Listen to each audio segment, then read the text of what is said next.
We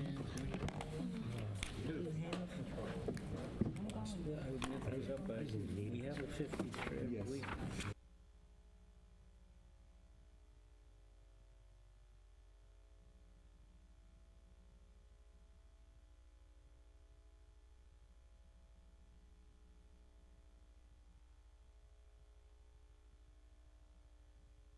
o'clock from the docket of April 16th, 2019.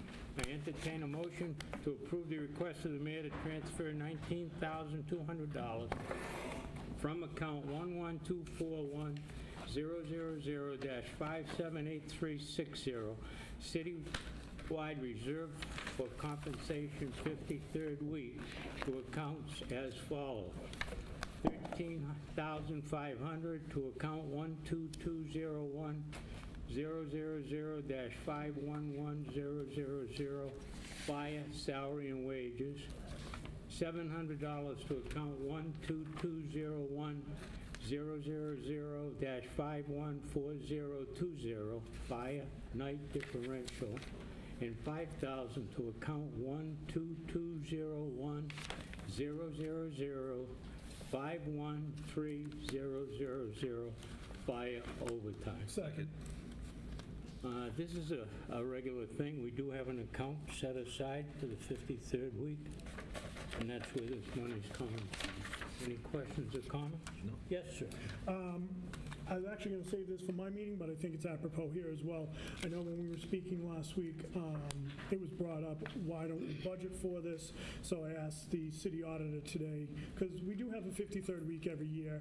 So, for example, this year, June 30th is the last day of the year, is a Sunday. So it varies year to year. So a lot of times we don't know what the money's going to be that they need. So if we gave the funds to larger departments earlier, conceivably, not saying that it would happen, they could then take any of that extra money that's there for the 53rd week, put it to, overtime or something else. This is the method that's been preferred by previous administrations. The current administration seems all right with it. So it's really kind of just another, it's not that we don't budget for it. We do budget for it, but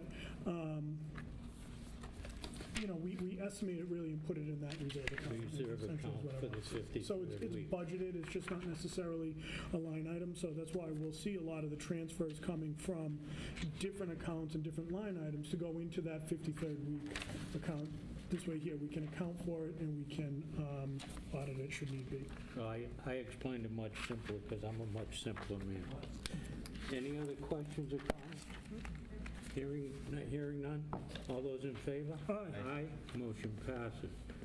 I entertain a motion to approve the request of the mayor to transfer $2,500 from account 11241-000-578300, citywide reserve fund for transfer, to account 12201-000-548030, fire supplies vehicles, regarding the need for funds to purchase supplies to perform preventive maintenance and repairs on the fire apparatus and vehicles. Second.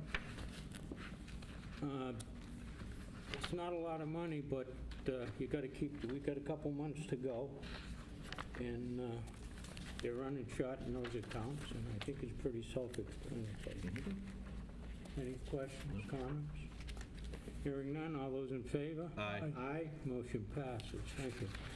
I entertain a motion to approve the request of the mayor to transfer $67,531.63 from account 11241-000-578300, citywide reserve fund for transfer, to accounts as follows. $10,685 to account 12201-000-511000, fire, salary, and wages.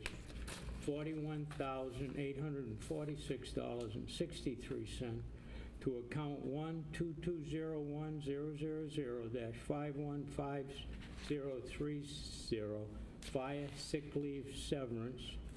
$15,000 to account 12201-000-515075, fire, earned time payment. Second. This this comes to matter because of retirements, unexpected, and the sick leave that one of our firemen who is not with us anymore used up. And there was one that's unexpected, another one coming up. It's simply a transfer of money so that these people that are retiring that have served us well Yep, get their just due at their end of their shift. sure, absolutely. Any comments, questions? Hearing none? All those in favor? Aye. Aye. Thank you. I believe that's it for tonight. Yes, Mr. Delicio. Before we adjourn, if I could make a request to the chairman. There's been a lot about the extractors and the second set of turnout gear. It was said that we did not reach out to the mayor, which is actually true, and I believe we did not. We just went on the communication that came down to us, which to my knowledge and reading it and understanding, there wasn't really an explanation of a plan, which according to what I've read in the paper, there seems to be a plan. I would like to see if you would extend an invitation for the mayor to come down to our next committee meeting to discuss that plan. More than happy to. I'll have Virginia send an email that Okay. we'd like to see him in regards Sure. to this. Because it seems like we're on the same page in terms of the importance, so I just want to, I would hope so.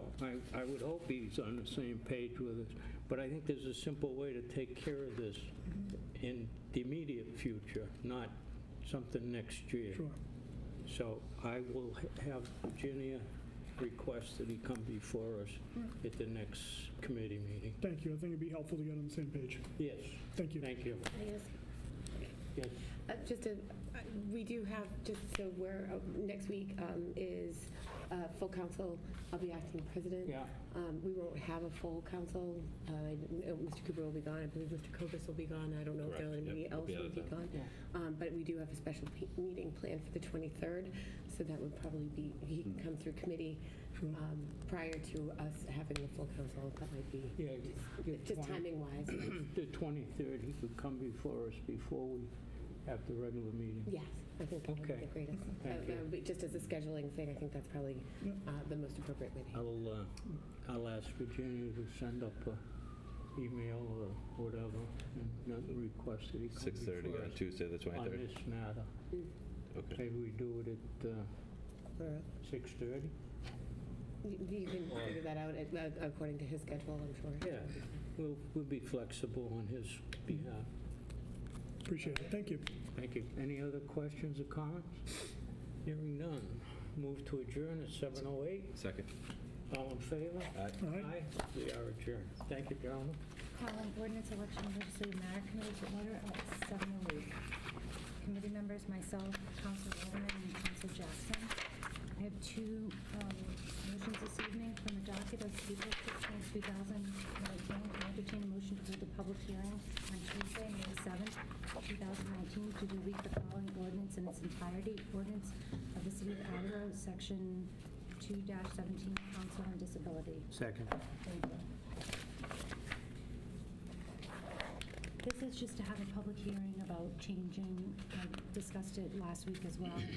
So we'll be deleting Council on Disabilities because we already have a Disability Commission. It doesn't make sense to have both of those. So people can certainly come forward, but it's really just cleaning up our ordinance. Any comments or questions? No, it's self-explanatory. All those in favor? Aye. Opposed? Motion passes. I entertain a motion from the docket, I entertain a motion to amend section 11-14 of the revised ordinance of the City of Attleboro as follows. Delete section 11-14 firearms under chapter 11 offenses and replace it with the following. Section 11-14 hunting and firearms, 11-14.1, no person shall discharge any firearm or other explosive in any streets, sidewalks, or other public place within the city, within the limits of the city, except within lawful defense of person, family, or property, or in the performance of any duty required by law. 11-14.2, no person shall hunt within the limits of any highway, park, conservation land, or other property known or controlled by the City of Attleboro. 11-14.3, no person shall hunt on any private property except within written consent of the property owner or legal occupant thereof, which consent shall be dated not more than a year prior to the act complained of. 11-14.4, written permission obtained in compliance with this section, as well as all licenses, permits, and stamps required for hunting under state law shall at times while hunting be in the possession of the person to whom it was issued and must be available for inspection. 11-14.5, it shall be unlawful for any person to set, trigger, activate, or otherwise use, cause, or to be set, triggered, activated, or used, or any type of steel jaw or leg hold trap, including but not limited to padded or unpadded leg hold traps or conibear or kill type traps within the limits of any highway, park, conservation land, or other public property or any private property in the city of Attleboro. Trapping on posted or unposted private property with any type of trap not already prohibited in this section shall only be permitted with a box trap if written permission is obtained from the owner or legal occupant of the person having the right of control thereof. 11-14.6. Whoever violates any of the provisions of this ordinance shall be punished by fine of $300 for the first offense and each offense thereafter. Each violation shall be considered a separate offense. Each day that any such violation continues shall be considered a separate offense. Second. Thank you.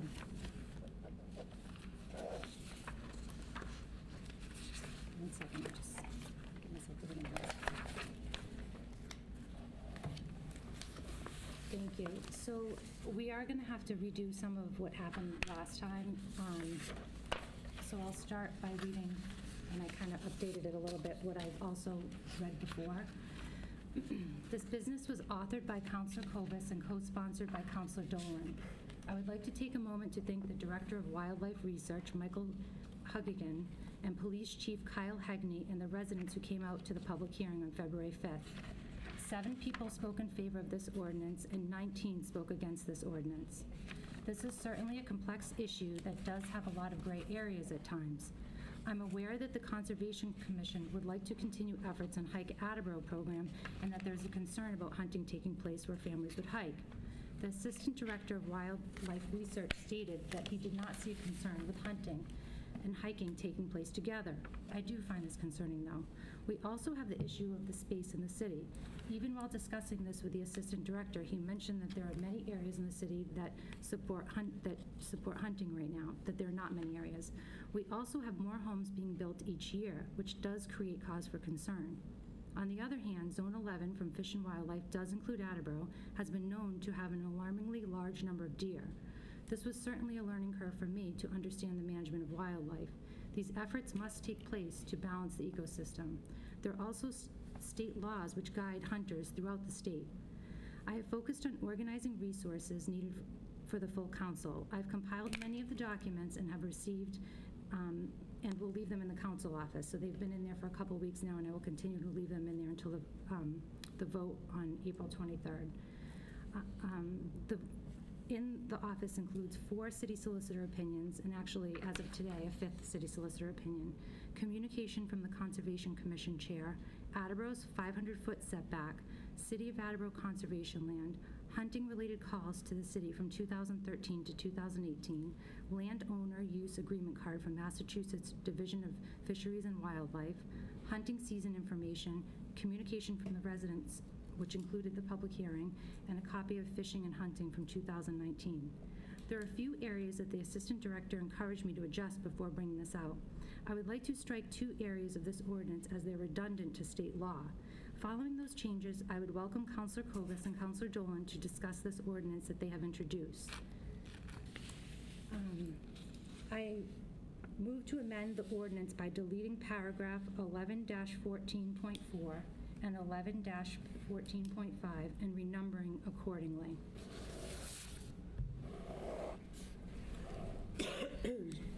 Second. Thank you. So both of those, again, are redundant to the state law, so it doesn't really make sense for us to also have it in the ordinance. Are there any comments? Yes. I'm just a little confused. So we will not require written permission to hunt on private property, correct? So 11-14.3 does require the written consent, but the 11-14.4 says that the individual has to have the permit on hand, and that's already in a state law that they would already have to have their permits on hand. Council Copus, do you have anything to add? Because you wrote those. Sure. So 14-4.4 talks about you have to have the written permission on your person while hunting, as well as all the state licenses, et cetera, et cetera. By deleting 14-4.4, we're not regurgitating what the state law requires, but I believe the next amendment will be to adjust 11-14.3 to add that the written permission must be on your person at all times, because that all goes together. So 11-14.3 will become the written permission paragraph, and it'll just have it all there. So it's just to clean things up a little bit. So to the chair. Yes. Yep. So you're saying that the state has always said that they have to have written permission? No, so the 14.4 is saying that stamps, licenses have to be on the person while they're Yes, hunting. I And so understand that. we're deleting that part, but the state law does not say that written permission. It is. So now we're going to require that in the city of Attleboro, that they have to have written permission on, that's what I'm just trying to clarify, please, through the chair. So we are going to ask them now, after all these years, they are going to have written permission on them that says they have permission to be on this person's property, period. If this passes as written, 11-14.3 does say that, yes. I'm not sure Councilor Jackson had her entire question answered. What does the state say right now about written permission, if anything? It's not required right now. Okay, I just wanted that clarified from mine. I think where a little bit of the confusion comes from is when you made your motion, you said a motion to strike 11-14.3 and 11-14.5. So I didn't for say .4, I didn't say. well, I know, being that we've been down this road one time before, there is a sentence, a particular sentence, so I would have those be two separate motions. And I think the way that it was said, at first I was like, we're deleting that whole thing because I have the, and so that would be, well, I don't have that. I have this. So I'm just working off of what I heard, so that previously the 11-14.3, which is the private property written consent, there was just one sentence in that you were making a motion to amend. Would that be correct? Yes, that's correct. Okay. So I think maybe as a point of clarification, I would make the motion and say 11-14.3, removing, my motion is to remove as well as all license permits. And that was the only sentence that you were taking out of that particular motion. Would that be accurate? It's 11-14.4. But what I can do is, let me recognize the president and then I can. So what you said and what I heard you say and what I heard Council Waterman second was 11-14.4 And .5. and .5. So .3 still says and will remain, this is just to amend to strike 4 and 5, seconded by Waterman, to be voted by the committee. Any other amendments beyond those two would have to be brought in as additional amendments of the motion as amended, right? So you got to do 2 votes, which is what you missed a couple of weeks ago when I wasn't here. So the first piece is the 2 that you're looking to strike, which what I heard you say was redundant to state law, and the written permission still exists, Councilor Jackson, in 11-14.3. Once this amendment's done, I'm still envisioning exists. That's what I thought. additional amendments. Is everybody okay now? Print it. So if my committee is comfortable with that, because I did include it, we can also strike one at a time if you're not comfortable with that. But as I mentioned, this was what was suggested from Fish and Wildlife, because it is exactly already what's written for state law. So I really agree that it should probably not, it doesn't make sense for us to have that. But if my committee members have a different opinion, just. Excuse me. So I think we should keep it here because it is part of the state law, and so why not just keep it in our books as well? 11-14.3, getting written consent from the property owner, which we've never required from anyone before. I am opposed to. And I am opposed to that because, for a simple reason that if someone came on my property, I'm going to call the cops. Say, you're not allowed there. I didn't give you permission to be there.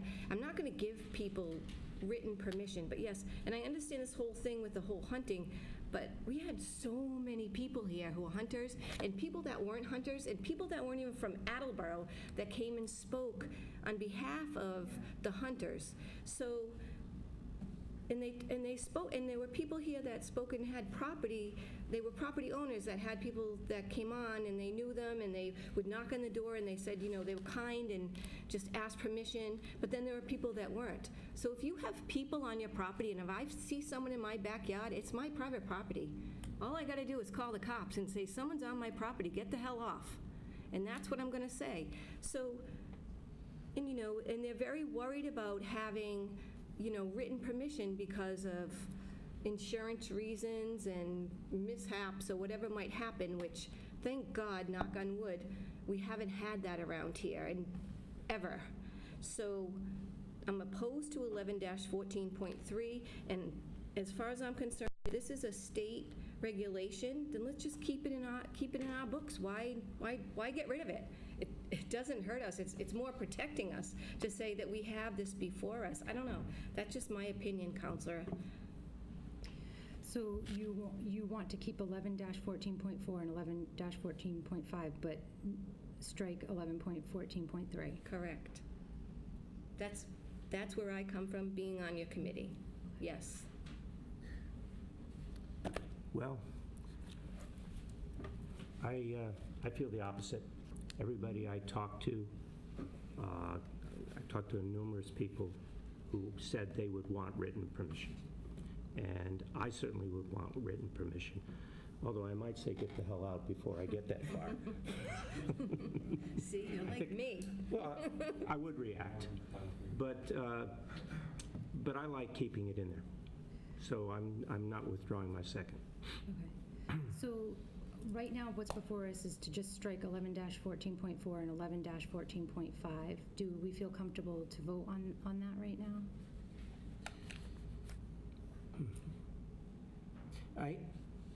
Question?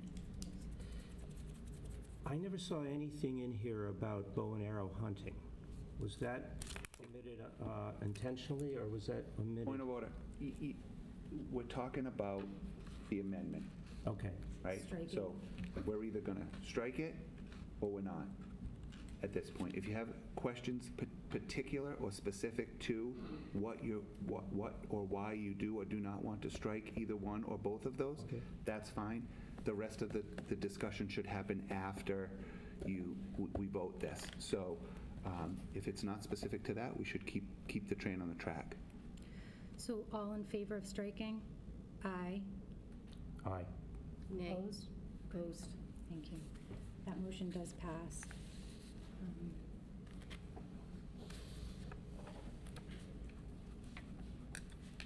So, Counselor Jackson, do you want to wait until it goes to the full council to see if there's support for that, or did you want to? For 11-14, yes. Point 3? Yes. Okay. Thank you. And thank you again for holding this until I got back. I appreciate that, very respectfully.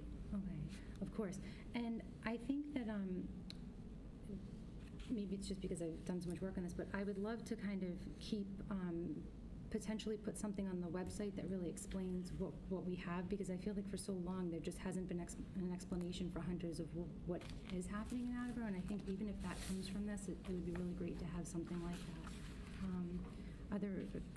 So do Councilor Kovitz and Councilor Dolan want to talk at all about?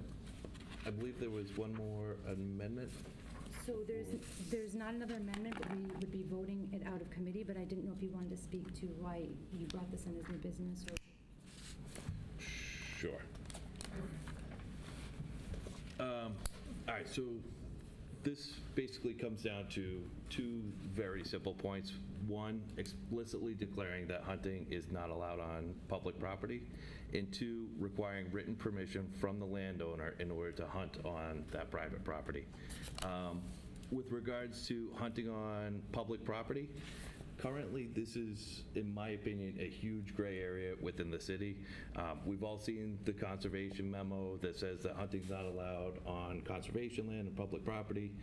The rationale behind that was they wanted to leave it up to us to legislate one way or the other, and that's what's before us now.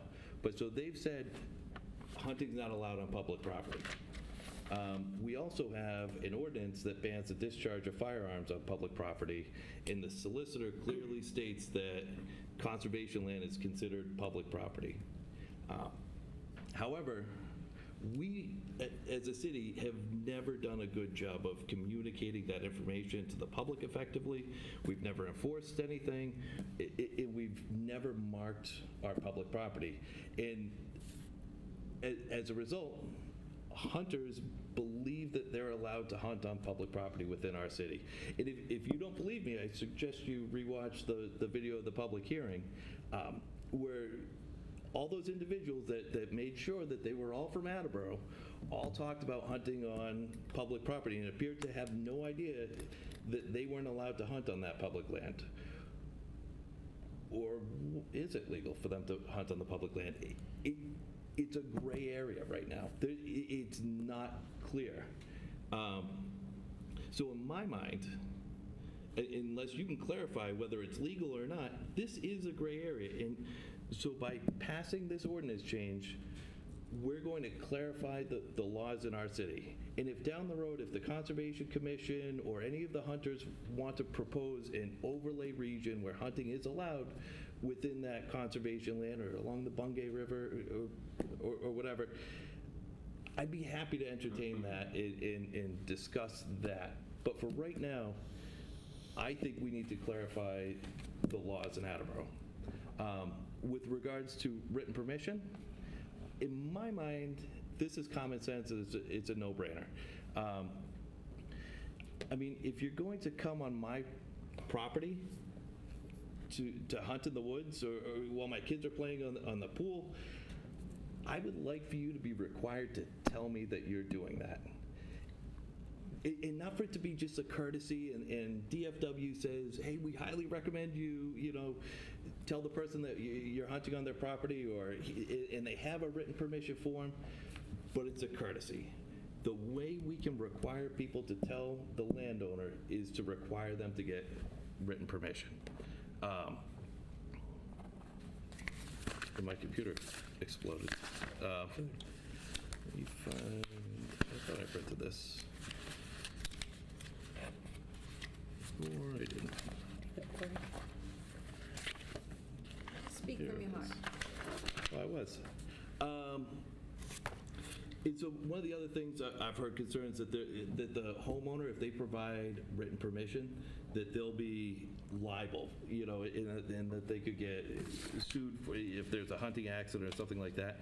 But last week, Diana passed around a form from the DFW that's their suggested form for written permission that clearly said on the document that both the landowner and the hunter signed that landowners permitting use of their property for recreation without charging a fee are not liable for injuries to recreational users of their property except in cases of willful, wanton, or reckless conduct by the owner. And that's according to Mass General Law, Chapter 21, Section 17C. So liability isn't an issue for the homeowners. My question is, if this business fails and then hunting on public property is then, we're back to this gray area, which is maybe allowed, I don't know.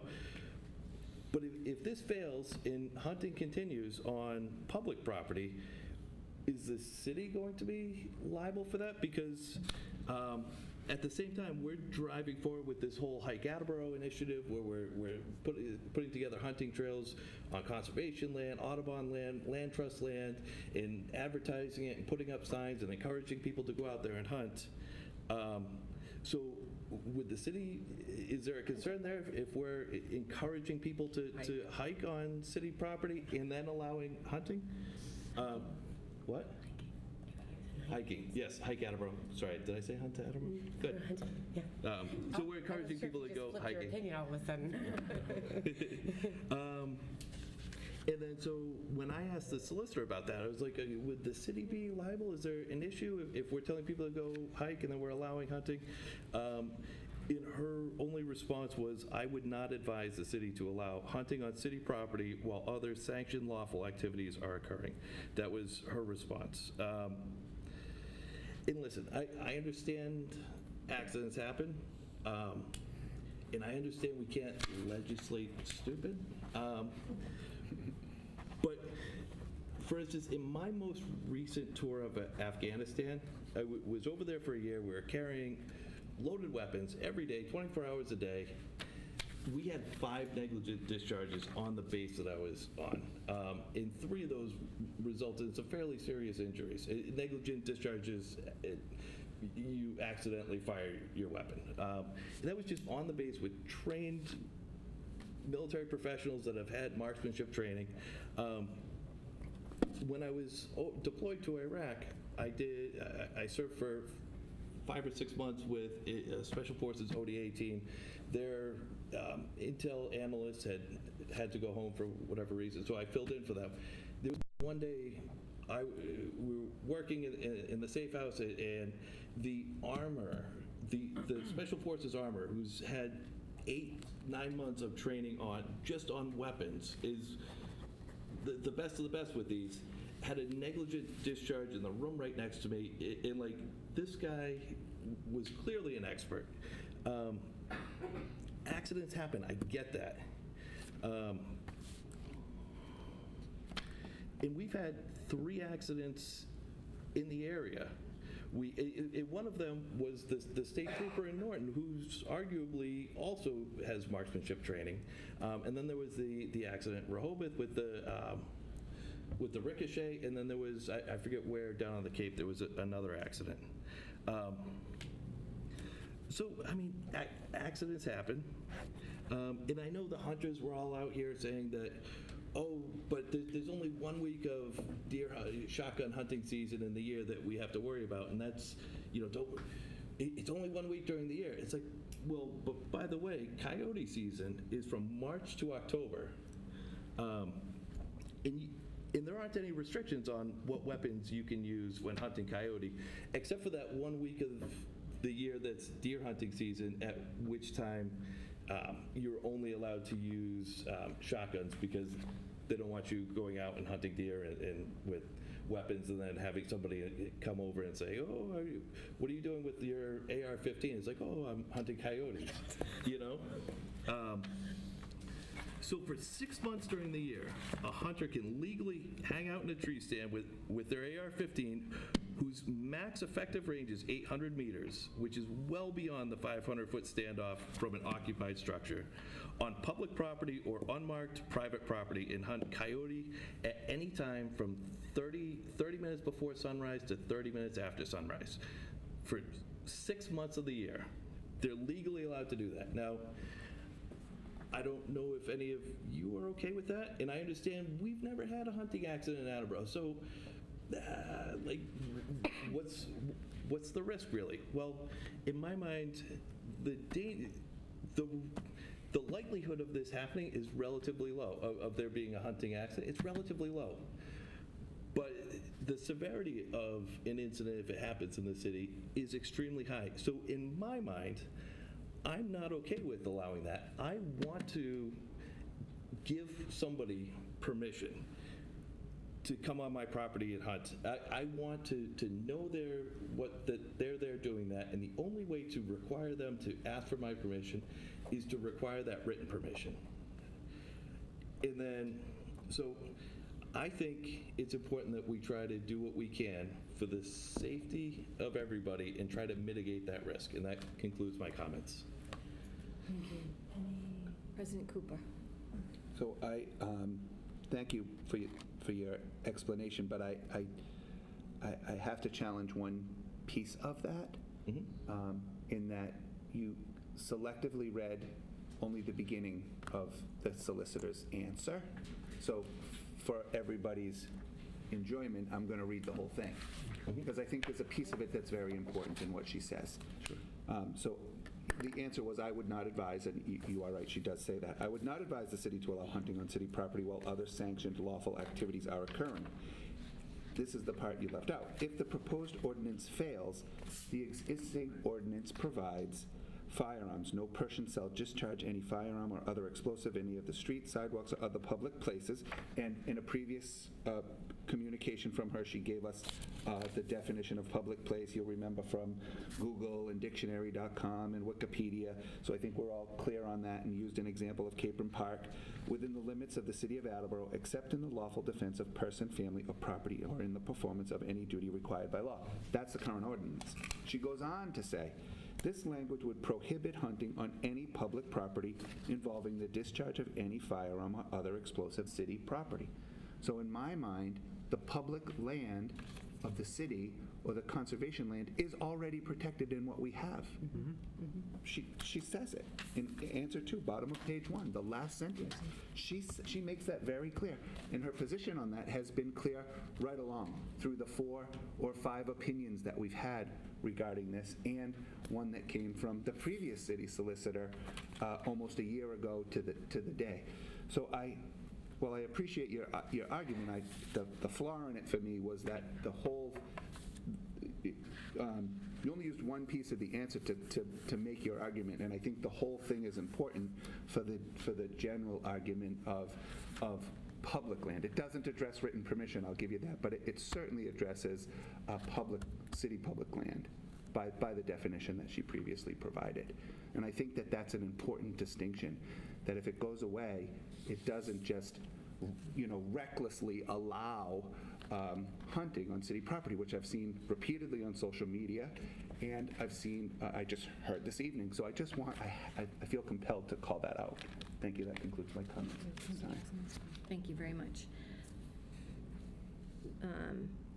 Tailgating on that, I received a letter from a gentleman who is a former member of the Sun Chronicle, also one of my constituents. Run into him every once in a while in the morning at the Y, and he grabbed me one day and he just said, hey, I got to talk to you about this hunting ordinance. And I was like, oh gosh, no, not now, Roy. So he wrote me a letter last week, and I just got home, so I was reading it, and if you don't mind, I'm just going to share some of it, and I'm going to tell you his name's Roy Belcher. Big member of the Conservation Commission, but this has nothing, he's just writing to me as a private citizen.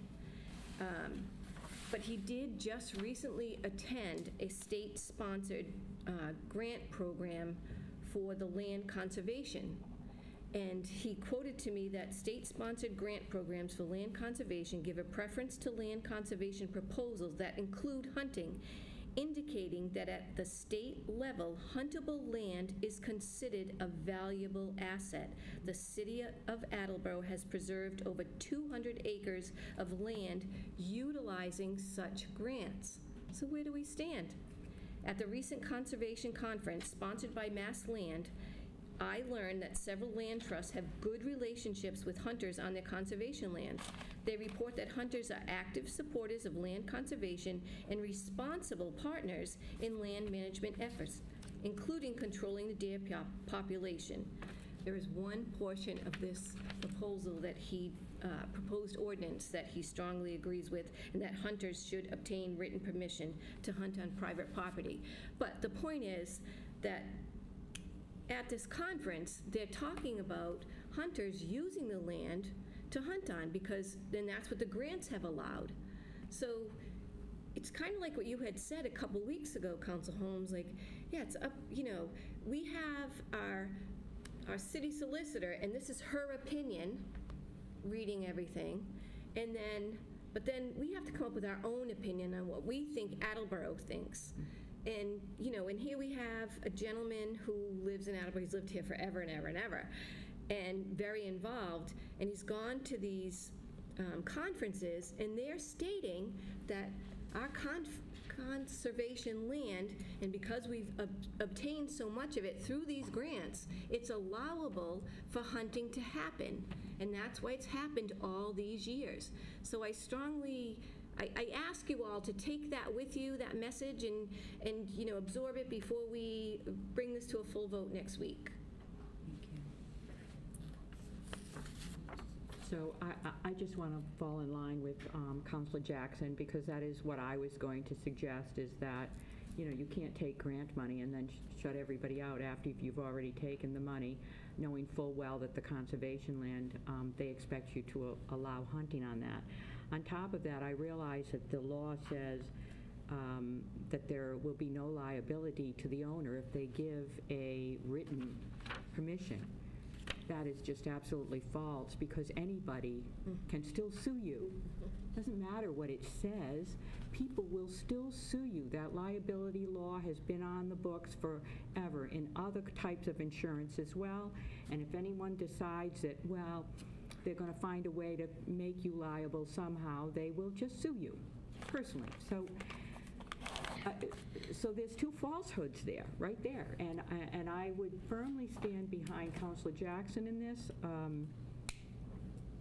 that the reason behind these grants and everything was to keep this land open to all people, and that includes hunters.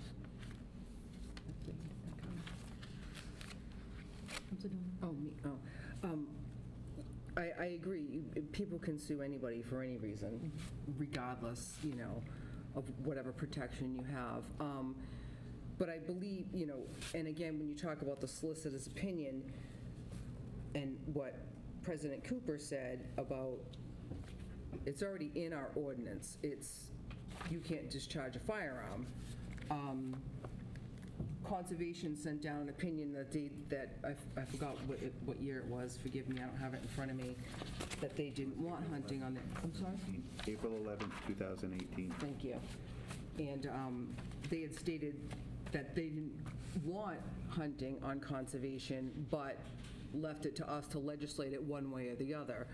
And as far as grants, I don't recall reading anything where grants, they were tied to, you'll get this grant if you allow hunting. I'm not sure. I'd like to read up on that, if somebody has information on that they'll only allow you to receive grants. Because I would think conservation would have stated to us, if you legislate no hunting on our conservation land, we will lose $50,000 a year, or whatever the case may be. I would expect to have heard that from them. I don't have a lot to add. Councillor Kobus said quite a bit, and So I will, there is, what happens is they call it passive recreation, and if you accept grant money and accept passive recreation, hunting is considered part of that. So passive recreation, there's a list. It says like hunting for berries, even hunting for mushrooms. There's a whole list of what passive recreation is. And so it does get, this is again getting back to that gray area where sometimes it's listed as the activities that can happen, and then hunting is just not on the list, or it's under that passive recreation. So that's where it can be challenging. may I just continue, if that's all right? Yes, of course. So then we have a problem, because if conservation land is considered public land, and we have an ordinance already on the books that says you can't discharge a firearm on public land, then where are we? I mean, obviously that doesn't cover bows, but right now you can't, in the city of Attleboro, you cannot discharge a firearm unless you're police or defending yourself and you're licensed. So there, obviously, and so if you're a hunter, they're out there not knowing. It is gray, and we need to clarify it, because, again, conservation sent down their opinion, and I understand, and thank you for clarifying the passive recreation. But again, we already have something on the books that says you cannot discharge a firearm. And as far as written permission goes, I mean, I think it's kind of a potato. So if someone's going to sue you, they're going to sue you regardless. But again, if I haven't been fortunate enough to own large acreage of land, But it would be common courtesy that if someone's going to be discharging a firearm or any type of weapon on my property, and I'm sure that people that are hunters that own property would allow other people to hunt their property. I don't know that. I'm not a hunter or a landowner, so I'm not against the written permission, and I understand about calling the police if somebody's on your property, but it does fall under a courtesy that I would think that most people wouldn't necessarily disagree with. That concludes my comments. Thank you. Couple of things, Di. Earlier in your comments, you said there was 6 or 7 people spoke against it, and 19 spoke in favor, something like that? The other way around, it's 7 spoke in favor of an ordinance change and 19 spoke against it. There was a lot, pardon me, but there was a lot more than 19 people out there in a show of hands. Not everybody got to the podium. Only the 19 but spoke, yes. 19 spoke. Yes. But there had to be 50 to 60 people out there that were opposed to this ordinance. So, I mean, just that's one fact. I can't give you the law, but there's a law on the books passed by the Senate and House of Representatives, whatever, that says if you take grant money, then you, in order to not allow hunting on this land that you've got through the use of grant money, you got to ask their permission. You've got to go back to them The state. and get permission to not allow hunting on that particular land. And back a couple conservation agents ago, she was in the process of getting that for me when she had to leave the job because of an illness in her family. She was aware of that. So they should be aware of it in that office. So if we've accepted grant money, which we have, to help purchase land for conservation, in order to not allow hunting on that land, you've got to go back to the board, to the state board, and get their permission. We just can't say no, because we took the money. Thank you. I've got a lot to say. There are 2 fundamental reasons and 2 narratives why I'm against this ordinance change. The first fundamental reason is redundancy to state law, which we've talked pretty in depth about tonight. State law regulates hunting and doesn't really give municipalities much leeway, really, if any, in terms of acting unilaterally, especially as it relates to regulating hunting.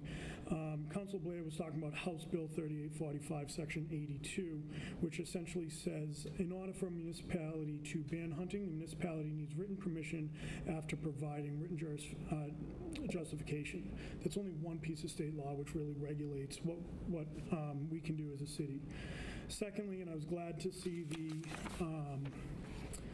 the deletion of 11-14.5, but as Councilor Dolan just alluded to, I mean, even the entire 11-14 firearms seems a little bit redundant towards, the Second Amendment. We should certainly be discussing homeowners' rights, which is always an important consideration. However, the way that I feel this piece of business was originally written, and this is again prior to the amendments, gave me the appearance that we were attempting to outlaw firearms locally. This is something which is a fundamental right promised us by the U.S. Constitution, which when we were all sworn in, we swore to protect. Homeowners are 100% justified and encouraged to post no hunting signs on their property per Mass General Law. My ongoing hope is that the hunters are following this process, which I believe they are, and I believe they self-police. On to the narratives. The first narrative is those that are against this ordinance are against public safety. That's simply false. There have been few who've done more for public safety on this council in recent years than Council Blair, VP Parikh, and myself in terms of putting public safety first. As a matter of fact, some of the same people crafting that narrative are the same people who've crafted the narrative that we've put too much focus on public safety. Second narrative is that we don't believe in conservation. Well, conservation goes well beyond marked off areas of walking and walking trails. So please don't mistake my words. Conservation land is extremely important, and it's even more important today to this city especially in terms of protecting the always coveted open space. Conservation, though, goes to protecting the physical topography of the land as well. As we've heard testimony from representatives of the state going back to December of 16, I think it was, when you had the meeting here on a Sunday afternoon, that regulated hunting is a way of appropriate controlling an ever-growing deer population, which Council Holmes alluded to earlier. For instance, an out-of-control deer population can do damage to the land and vegetation which other wildlife rely upon for survival.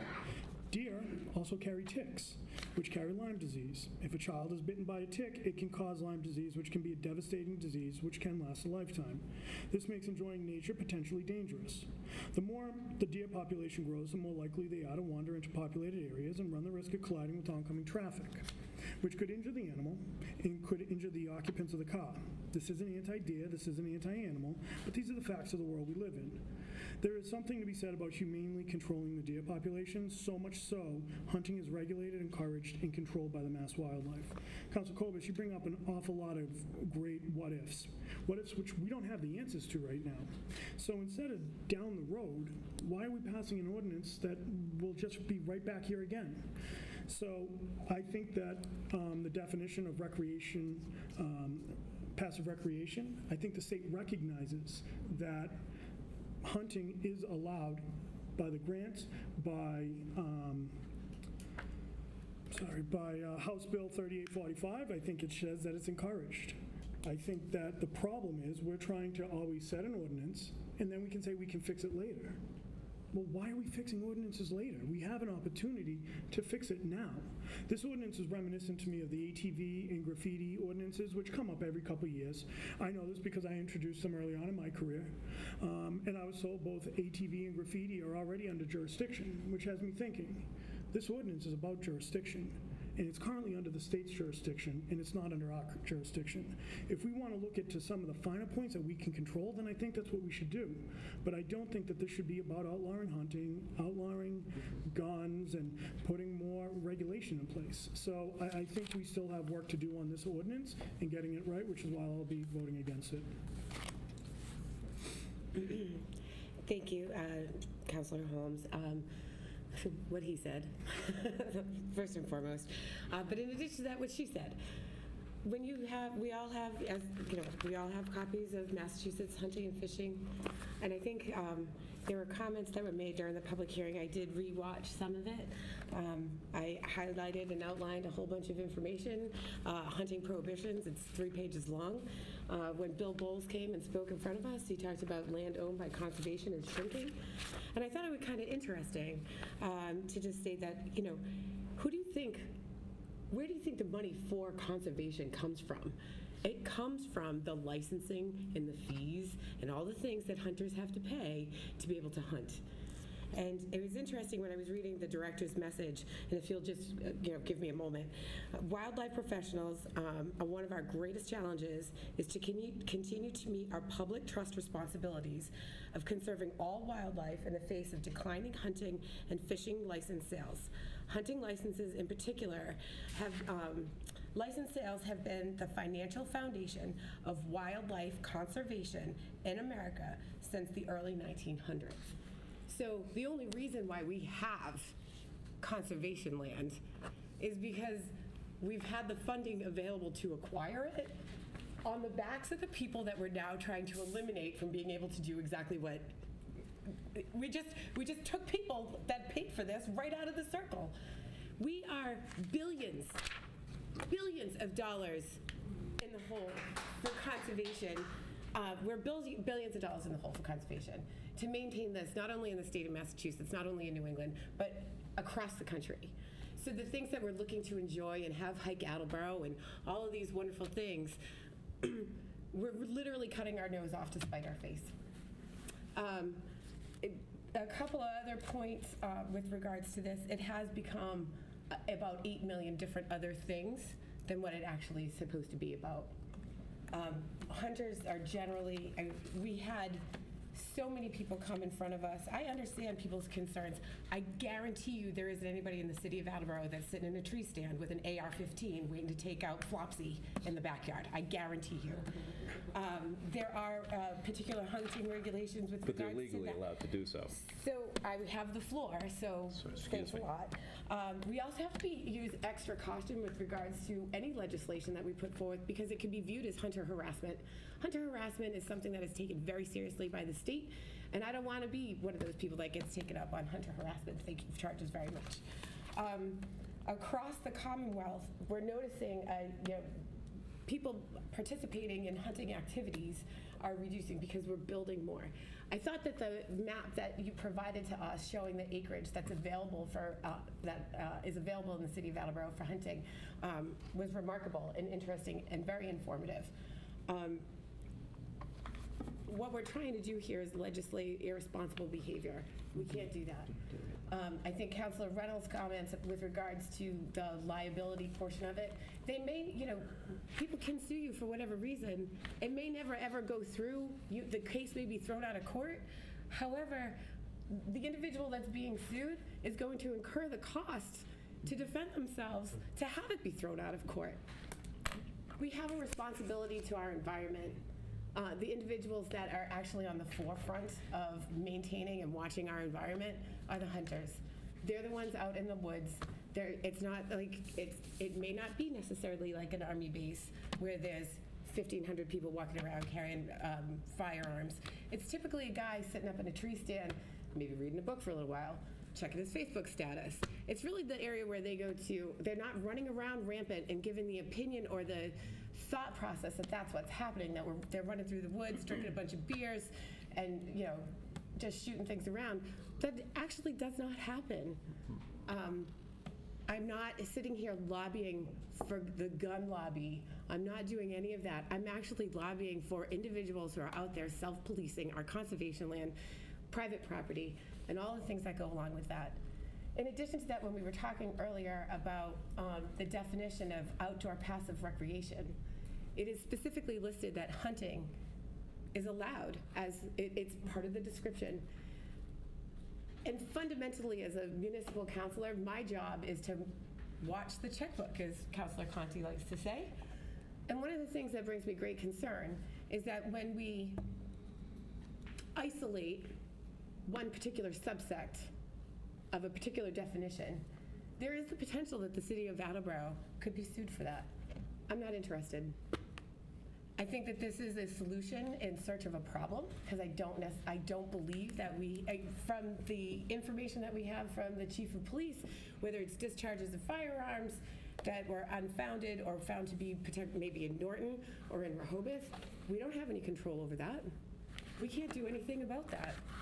So again, it's a solution in search of a problem. I think that it continues to harm the things that many of us, where are we going to get funds to expand Hike Attleboro if we can't expand conservation land because we can't get the money to be able to do so? And then when we are getting the money from the state or federal government, we are now restricted on what we can restrict because we have to ask for permission and provide written permission why we don't want it. So, in case anybody is unclear, I will not be supporting this piece of legislation. And I think that getting a bigger picture and seeing what benefit, instead of villainizing everyone, I think Brenda Haskell actually said it best, that this is not a referendum on hunting. This is, it has many other facets to it. I won't be supporting it, and I hope that you all do the same. Thank you. So, Councilor Holmes, when we had the public hearing and it was coming to a close, I asked if we could hold the public hearing open so that we could hear, I would like to hear from a Mass wildlife expert. And you chose to close the public hearing after a discussion with the president. I would like to know whether or not I will ever have the opportunity to hear from a Mass wildlife expert, or the public will hear from a Mass wildlife expert, or the council will get to hear from a Mass wildlife expert, so that I can become comfortable in this vote, because you know what happens when I'm not comfortable. child objection. So I would like to know, am I going to hear from a mass wildlife expert? So I had mentioned during the last committee, he wrote a pretty formal report, and he was the one that provided the setback map. I don't know if you got a chance to read it to the I have full. not. Okay, so he did provide some pretty formal information and basically stated that he does not, they do not encourage any changes or restrictions on hunting, was his position, is their position. They get very concerned about that. Is his name and phone number available to me Yes. to be able to speak with him? Yes. Thank you.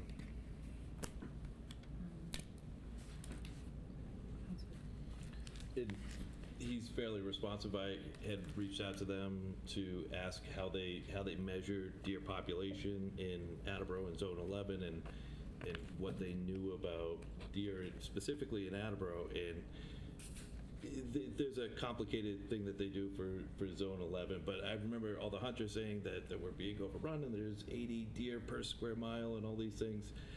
His response was there's 11 to 30 per square mile of huntable land, and they've never actually measured anything in Attleboro, so they have no idea how many deer or coyote are in the city of Attleboro. Did you ask, I can forward that email to you. if I may through the chair, did you ask him why Attleboro's never been studied? I did not ask him that. You My see- assumption is because there's... So to the chair. Oh, sorry. So this brings up why I wanted to have an expert in front of the council.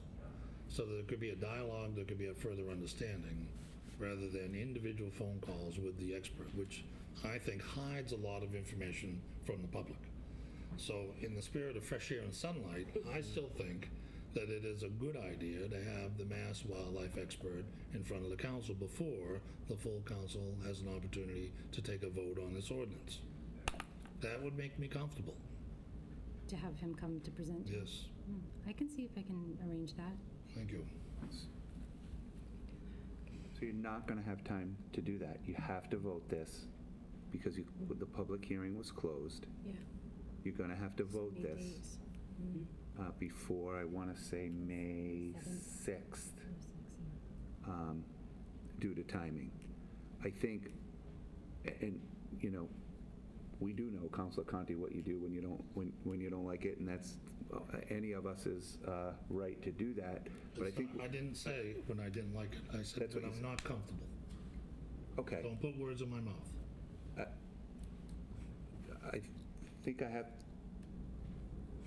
I can see if I can get him to come for next Tuesday, but if I can't, so present. we have a pile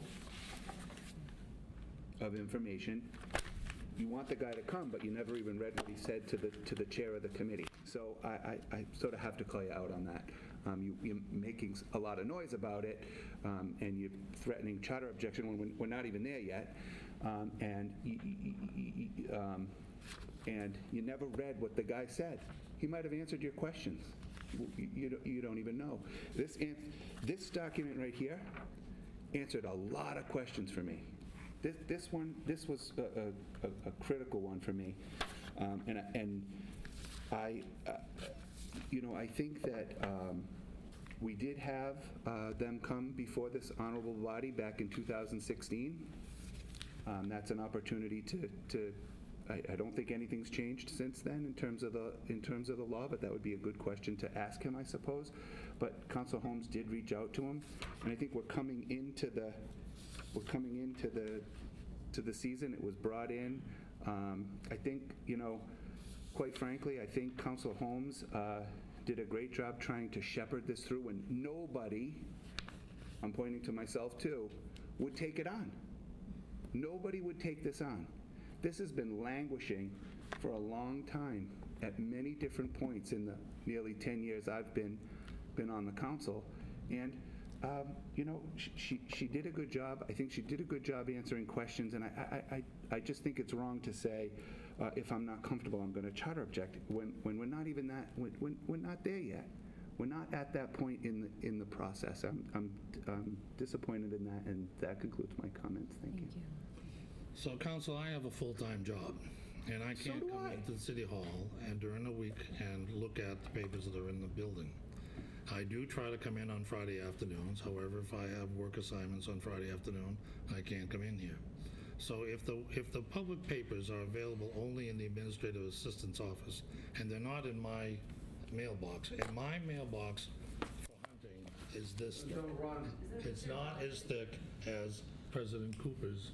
So President Cooper, I'm assuming, went into the administrative assistant's office and made photocopies of the documents that were available from Mass Wildlife. I haven't had the opportunity to do that. So, I guess I will instruct the administrative assistant to make a full copy of the Mass Wildlife information and put it into my mailbox so that I can read it. Thank you. Just a point of order, we should all have a key, which allows us, should have a code which allows us to come in to City Hall. We should have a key to Virginia's office as well. I would just caution the council, maybe we should ask and not instruct Virginia, because I think she works very hard. Yes, you do. Yeah, you do. The keys are matched. Counselor Reynolds, and then we're going to close this. So I just want to bring it down a notch here. And in fairness to Diana, and I can't imagine you didn't get them, Rick. I'm not sure if you didn't, but I do know that almost everything that she has in here, over the course of the last 2 or 3 months, I received in my email at different times. They did come at different times, but they came through Virginia via Diana, and it clearly said hunting information, hunting ordinance, and I have that same pile that she's got right here that was in the office at home because of those things that she sent. They did come at different times. In fact, the map came at the very last meeting that we had, as well as the information that Mark Counselor just held up. So I just want to make it clear that she did do her job. We did get that information. It did come at different times, so maybe it got lost in transit. But I think it's unfair to suggest that we didn't get it. And I think it's hard for all of us sometimes to get into the office. We have lives outside of here. But I think that if we contacted Virginia, she would send it to us. She's pretty good at doing that as well. Thank you. So I'm going to ask for the vote, but before I do that, I'm actually going to, I'm just going to mention one thing. There's a surrounding community that has their community, the town website actually talks a lot about what the state laws are and the etiquette around hunting. I think it would be great if anything came out of this, even if we had something on our, the city website that explains what the state laws already are, what the etiquette is, and it kind of goes over and it has links to the state law. So even if this, whatever happens, I would like to see that as a result, especially with the map that we all discussed, even on, so I hope that at least has some support and maybe something we could do. So I will call for a vote on the amended motion. All in favor? Aye. Aye. All opposed? Aye. Motion, you're opposing or? Yes. She's opposing? Okay. So the motion will go to the full council and we will be voting on the 23rd. Thank you. Can I ask you to follow up on one thing? There was a lot of talk about potential grant money in state conservation land. Can you request from the office, or I guess I could follow up, but it sounds like we'd love to know. Didn't she just close the meeting, so we can't really hear anything? She closed the vote. Voted. Her meeting's still open. The meeting's still open. Yeah, she didn't close it, yeah. So can we follow up on that? And there was a lot of talk of passive recreation and stipulations on grant money and stuff like that. Can we get a clarification of that and Sure. details? Because I had asked about it before and was told that we don't own any land that applies to, but I could be wrong. Okay. Yes. So clarification, passive recreation. Thank you. So I will call for an adjournment. Second. Thank you. All in favor? Aye. We are adjourned at 8:09. Take a breather, Sarah. Everyone breathe it out. Okay. I'd like to call City Property and Claims Committee to order at 8:09. My committee members present are myself, Councilor Holmes, and Councilor Blair. I have one, two, can't tell if it's one or four, but okay, from the docket of April 2nd, 2019. I entertain a motion to approve the request of the mayor in accordance with Section 1-12 of the revised ordinances of the City of Attleboro to accept the following donations. Loan for the Coelho Butterfly Garden valued at $126 from Megan and Scott Dominici and Leo and Laura Costinos. Physical education equipment valued at $756 from the West PTO. And an Insignia 55 Class LED 2160p Smart 4K UHD TV with HDR Fire TV Edition valued at $329.99 for Willits Music Classroom from the West PTO. Second. Thank you. I think it's all pretty self-explanatory, but do I have any concerns, questions? Okay, all those in favor? Aye. Okay. All those against? Motion passes. From the docket of April 16th, 2019, I entertain a motion to approve the request of the mayor in accordance with Section 1-12 of the revised ordinances of the City of Attleboro to accept the donation of $50 in Stop and Shop gift certificates from Laurie Scales in honor of Gus's random act of kindness to celebrate World Down Syndrome Day on March 21st to the Veterans Department. Second. Thank you again. First, I'd like to thank Laurie Scales, but also just make mention of Down Syndrome Day on March 21st and make people aware of that. I think it's this donation is pretty self-explanatory. Any questions, concerns? All those in favor? Aye. Okay, that motion passes.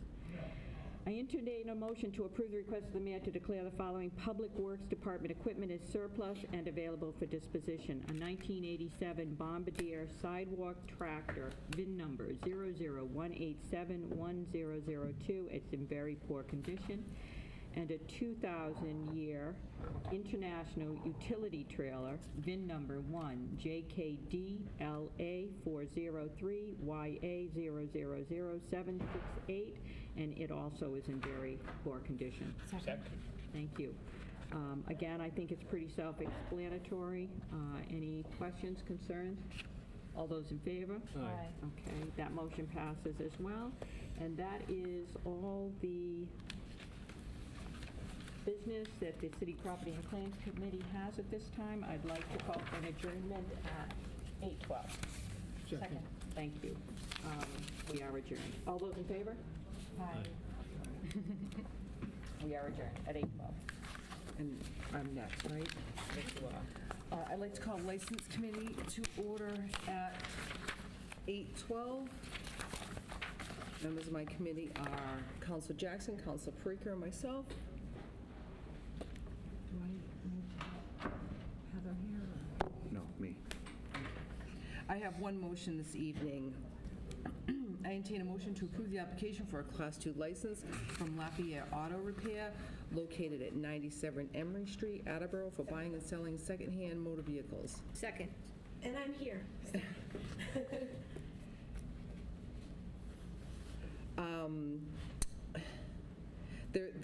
These folks are a little late in applying for their license. From my understanding, they have 2 cars left, and after that, they won't be selling vehicles anymore. I don't know if that's going forward. I'm going to reach out to them after they've, to check in. The building's for sale. Okay, so then that probably clarifies what, I didn't see a sign out there. Yes. There's a big one. Oh, that's, okay. Anyway, so they have 2 vehicles left that they want to get rid of, so this is what this is for. Okay. Anybody have any questions? No. No, ma'am. Okay, all those in favor? Aye. Opposed? Motion passes. That's all the business I have this evening, and I would like to adjourn at 8:14. Oh, and excuse me, before I adjourn, can I just remind everybody that this Saturday, the 13th, is Keep Attleboro Beautiful, and it's not too late to volunteer. If you go on their Facebook page, Keep Attleboro Beautiful, they have the locations of where you can go to get your T-shirts and sign up. I believe they have 4 locations. I think it's going to be Wednesday, Thursday, Friday. and even Saturday morning before the cleanup, so it's not too late if anybody wants to help out here or in the public. And I'd like to adjourn at 8:14. Second. All those in favor? Aye. We are adjourned. Can you Thank you. text me tomorrow to remind me to go to Bliss? You mean text you again? Again, for the 18th I can do time. that. That'd be great, thanks. I would like to call Budget and Appropriations Order at 8:14. I have two motions from the docket of April 16th, 2019. I entertain a motion to approve the request of the mayor to transfer $42.97 from account 1124100-578300, Citywide Reserve Fund for transfer to account 1543100-511000, veteran salary and wages regarding the needs for funds to cover the salaries for the remainder of 2019. Second. Thank you, Councilor Cobus. The only comments I had on this, I said earlier during Councilor Blair's. Any other questions or concerns? Nope. Seeing none, all those in favor? Aye. Opposed, none, motion carries. Also from the docket of April 16th, 2019, I entertain a motion to approve the request of the mayor to transfer $3,000 from account 1124100-578300, Citywide Reserve Fund for transfer to account 1146100-534210, collector postage regarding the needs for funds for postage for the remainder of fiscal year 2019. Second. Thank you, President Cooper. This one's probably as self-explanatory as they come. So it's just for the collector who literally sends out thousands and thousands of bills every quarter just to get through for the end of the year. This is something that I will be addressing with the collector during budget time. Any other questions or concerns? None. Seeing none, all those in favor? Aye. Motion passes. I would like to move to adjourn at 8:16. Second. All those in favor? Aye. Aye. We are adjourned at 8:16 p.m. Thank you. Being that not everybody's back, if we could hop over me and go to Todd, that would be fine, Sure. if you're okay with that. I call the Zoning and Land Use Committee to order at 8:16. I have one piece of business here from the docket of November 20th, 2018. I entertain a motion to adopt the following amendment to the zoning ordinance in accordance with General Laws, Chapter 40A, as amended. Be it ordained that the municipal council of the city of Attleboro, that the section 17-3.0 use regulations, principal uses, community facility number 11C, registered marijuana dispensary, industrial I and IBP of zoning ordinance be amended as follow. Delete SMC under industrial I and IBP and insert S. Second. I do have so this is changing the responsibility for granting the special permits for marijuana business to the Zoning Board of Appeals. I think it's pretty straightforward. We had the public hearing on this. I do have one small amendment to just clean this up a little bit, and so if you'll bear with me. I move to amend the motion as follows. Delete the words registered marijuana dispensary and replace it with marijuana business. Second. And so when this was, so it's still item number 11C within the ordinance and the tables. It's just declared as marijuana business. And I think I introduced this initially before everything had shaken up and we had grouped everything together as marijuana business. So this is just cleaning that up a little bit. I'm in favor of this. I'm in favor of the amendment. I think this is the right thing, and I think it's the right time. I think when it came out a year ago, maybe even before then, we weren't ready yet. I think we're ready now. I think the zoning board or the planning board, the zoning board is ready. I think even Gary said it's 6 of one, half dozen of another. The issue becomes poor Virginia doesn't have the capacity to continue to handle those applications that would come in. So I'm wholeheartedly in favor of this. So right now, we're just talking about the amendment. Do you want to hold off? Okay. So any other comments on the amendment? All those in favor? Aye. Aye. So the amendment passes. Now we're back to the main motion. Any further comments? Well, thank you, Councilor Cobus. So just to, again, to piggyback on Councilor Delicio's comments, when all of this, when the state of Massachusetts, when we passed the law here in the city, we approved all of that. There was a need. Our constituents spoke to us and were concerned, and we felt the responsibility of, for the very first one of these, to shepherd it through and to make sure that we knew the process and that we were responsible for it. Now that we've done it a few times, now that we're having the cannabis, the Controlled Cannabis Commission, would that be the correct- CCC. CCC, they're holding workshops and telling individuals statewide that Attleboro is a friendly location for medical, adult use, cultivation, and all of those things. Honestly, over the course of the last 2 weeks, Virginia has been overwhelmingly inundated with phone calls because Massachusetts is selling Attleboro as a place that's great to go. She actually had an individual come in who I'm not sure if she wasn't paying attention during the, she had no idea that the cost of the permitting and all of those kinds of things. And the truth of the matter is that Gary, I have full faith in Gary and the different boards that would have their fingers in this pie. Where we've had the experience, we actually can be empathetic to them, but they're better equipped. Per our conversation earlier, we all have full-time jobs, we have a variety of responsibilities, and people whose job it is to shepherd these kinds of things through as their full-time job. I have full faith in their ability and responsibility to do so. So it has my support when it comes in front of the full council. I obviously agree. And one of the main reasons I thought it was important that we pass the first couple of these ourselves and keep it as special permit municipal council, at least for the first one, was because it gives some visibility to those public hearings and to the process that I think was important for us to have initially, even though we weren't as well equipped as the zoning board is to make these decisions. So I think now that we've passed two of them, we have the third one in the pipeline, which will remain in the pipeline, and we'll still need to handle that one because it started before this amendment. But any additional ones coming in after this third one will go through, provided it passes, will go through the zoning board of appeals. Councilor Delissio? All very, very good points, and I also feel that this is going to streamline the process in general.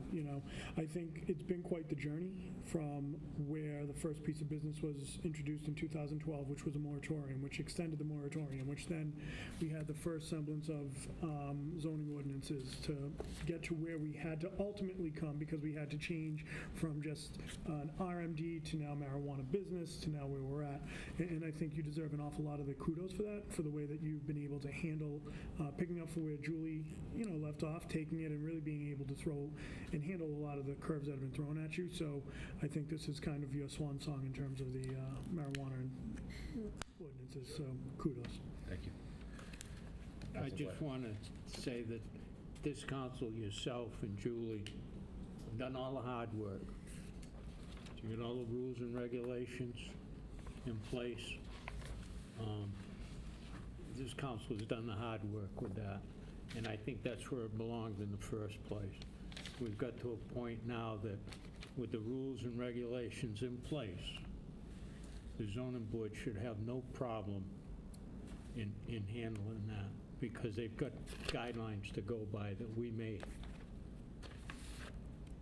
And that ends my comment. So, any other comments? So we're voting on the motion as amended. All those in favor? Aye. Aye. Motion passes. Opposed? Motion passes. And that concludes my business for zoning and land use. I move to adjourn at 8:23. Second. All those in favor? Aye. Aye. Motion passes. I am going to Or move we're adjourned. over for this one so I can see. I would like all of my friends here to take a deep cleansing breath as we move into this next discussion and topic. Okay. Let's see. So I call the Transportation and Traffic Committee to order at 8:24. On my committee are Councilor Conti and Councilor Reynolds. Is there anyone who would like to have a copy of my information or my motions, or anyone who needs it, definitions, anything like that? Okay. From the docket of April 2nd, 2019, I entertain a motion to strike the following correspondence. Date March 12th, 2019, from Attorney Stephen Andrioni, addressing City Ordinance 10-5, parking and possibility of changing it as it pertains to Angeline Street. Second. Thank you, Councilor Reynolds. I actually spoke with Attorney Andrioni in our office on multiple occasions. I went back and watched the AACS video of when we approved the layout of Angeline Street and how we wanted it painted and the parking restrictions and whether to have parking on one side or the other side or no sides or anywhere. This municipal council voted in the affirmative to restrict parking on Angeline Street for a variety of reasons. This is, if anyone's unaware, Angeline Street is the road between Newport Avenue and Route 1 where Aruga's is and Chick-fil-A. His argument, he would like to have parking.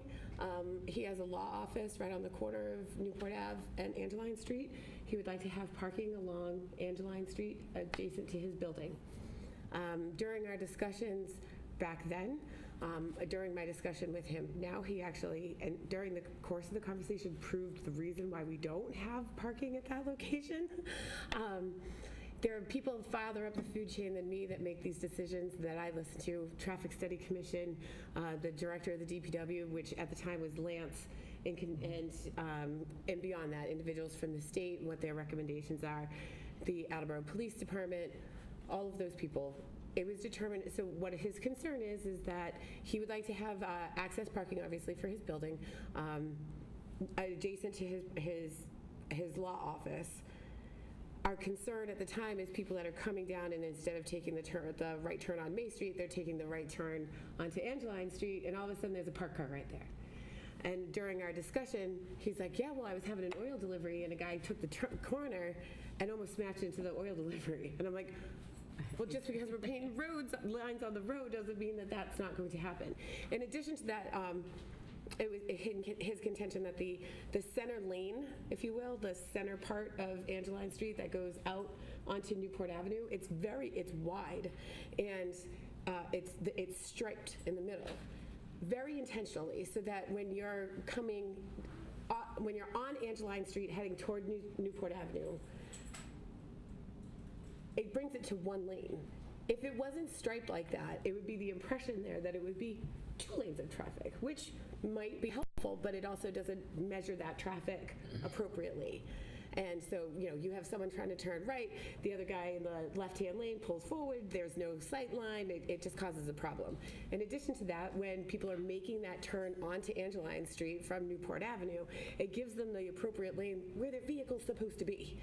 So I appreciate his advocating for what he wants. He did a really nice job. It was a very lovely letter. We had multiple conversations. I know you've talked to him repeatedly, but again, during the conversation, he actually made the point as to why we have the lining on the road and the restricted parking.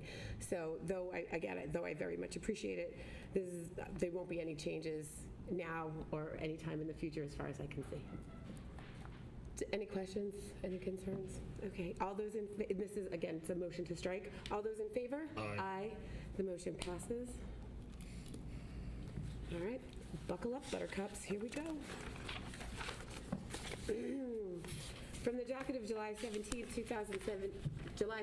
2018, I entertain a motion to approve the request of the mayor that in accordance with the revised ordinances of the City of Attleboro, vote on the following ordinance and amendment.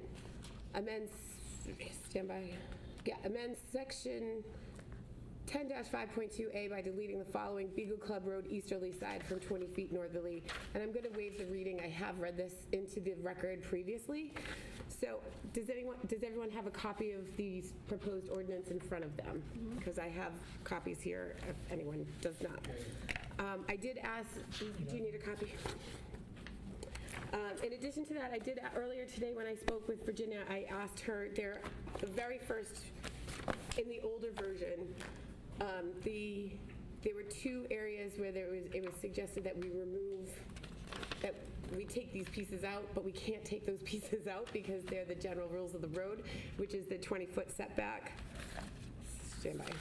If you go to the back portion of it, it says hold on one second. So I'll be holding those. These shouldn't be deleted. If you'll notice on the second page, almost all the way down, it says shouldn't be deleted as legal description of the property is necessary. Those are the easterly side from 20 feet northerly of West Street. That's standard. Oh, here. We did make a brief change just to this, here you go. So 20 feet northerly of West Street.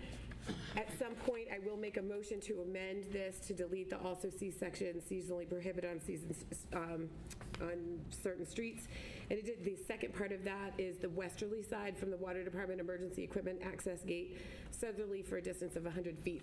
We need that buffer zone to allow for emergency vehicles to go in there. So at some point, I have the expectation that I would make a motion to amend. We'd have to have a public hearing to delete the 10-5.15 portion of that out, but those two have to stay in place. So that's an explanation on that. Yes. Just procedurally, so you've read this in its entirety. I've read it. And you read it as by deleting the following. So you're going to make an amendment. What I think I'm hearing you say is you're going to make an amendment to, where you say amend section by deleting, you're going to strike that part and keep that language for now until the subsequent pieces of the Yes, motion are yes, we can- carried out. Yes. Okay, So that would be my thank you. expectation, is that at some point this evening, I will make that motion to amend. I can do that right now if you would. No, I just wanted to make sure I Yeah. understood what. I just wanted to the process kind of explain to people that if they had the old copy, that those two pieces were taken down. In addition to that, I will be making a motion to amend. The original language is to strike it. These are the reasons, the aforementioned reasons, the reasons why I won't be striking that information because it's necessary. I can just make an amendment to it. I just probably made that more confusing than it needed to be. Sorry. However, so what I would like to do, so again, this is with regards to the legislation that was submitted by the administration to add a visitor parking permit program, temporary visitor parking, the installation of a parking lot, and watershed property parking spaces, with the addition of some road signage. We haven't really had an opportunity to discuss this in depth, and I would like to hear from my committee, I would like to hear from everybody this evening about how we would like to proceed with this. We have a variety of options, and there are small like if it's something that we would like to move forward with, we can go in and make the visitor parking permit. We can change the costs for things, change the time frames, things like that. We can get into the nitty-gritty on that stuff. But I wanted to kind of open this up right now to have a discussion as presented, what we're thinking about it. So, Councilor Conti. So I really want a parking lot. And I'm willing to make some compromises to get that. I also believe that if we can get the parking lot built and we have a parking permit program and it proves to be onerous, this council can change that in the future. I also think that if we put in a parking lot and we're having some enforcement issues down in that end of the road, we can take actions to solve those problems. We've been talking about this for, has it been 4 years? 10 years. Actually, if I could just interrupt you for just 1 second, just to lay a little knowledge on you. Our former administrative assistant, Linda Alger, was in the basement poking around trying to find some things. She found a file from 1977. I was 6 years old. Where the city of Attleboro submitted to the state of Massachusetts for a $30,000 appropriation to install a bike path at Manchester Reservoir. We were granted that $30,000 appropriation from the state. In short order, the city of Attleboro rescinded their request and sent the money back because of the concerns and problems. I can't remember the exact language that they used, but there was derelict behavior in Manchester Reservoir, and they didn't want to make that investment.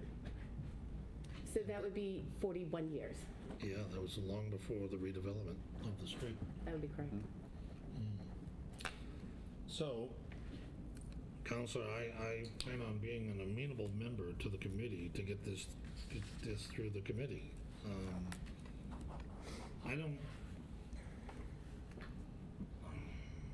The only thing I've thought about that I thought might be an issue is that if I really, really wanted to have a parking permit, I would cozy up to one of the people who live on Beagle Club Road, bribe him with a couple $100 and get a friendly parking permit from his house. I'm okay with that, you know, I mean, that's ridiculous, but that's the only issue I thought that might be scandalous. Scandalous. So I'm okay with getting this through to get it through. And running a trial period of, a year or two. Actually, it's always going to be a trial period if it's been discussed since 77. 1977. I'd like to see some progress, so I'm in favor of the motion. That concludes my comments. Councilor Reynolds? Boy, where to start is the real issue here. I'm sorry. Where do we end? That's a real question. What did you say? I'm sorry. Where do we end? Right. So I'm going to repeat at the sound of being exhausted here. I just don't think we should be in the habit of closing streets, public streets, because it's uncomfortable for a few. I said that, I stated that at the beginning. I still believe it. I mean, I live down and see people consistently during softball, football, whatever, around Lee's Pond.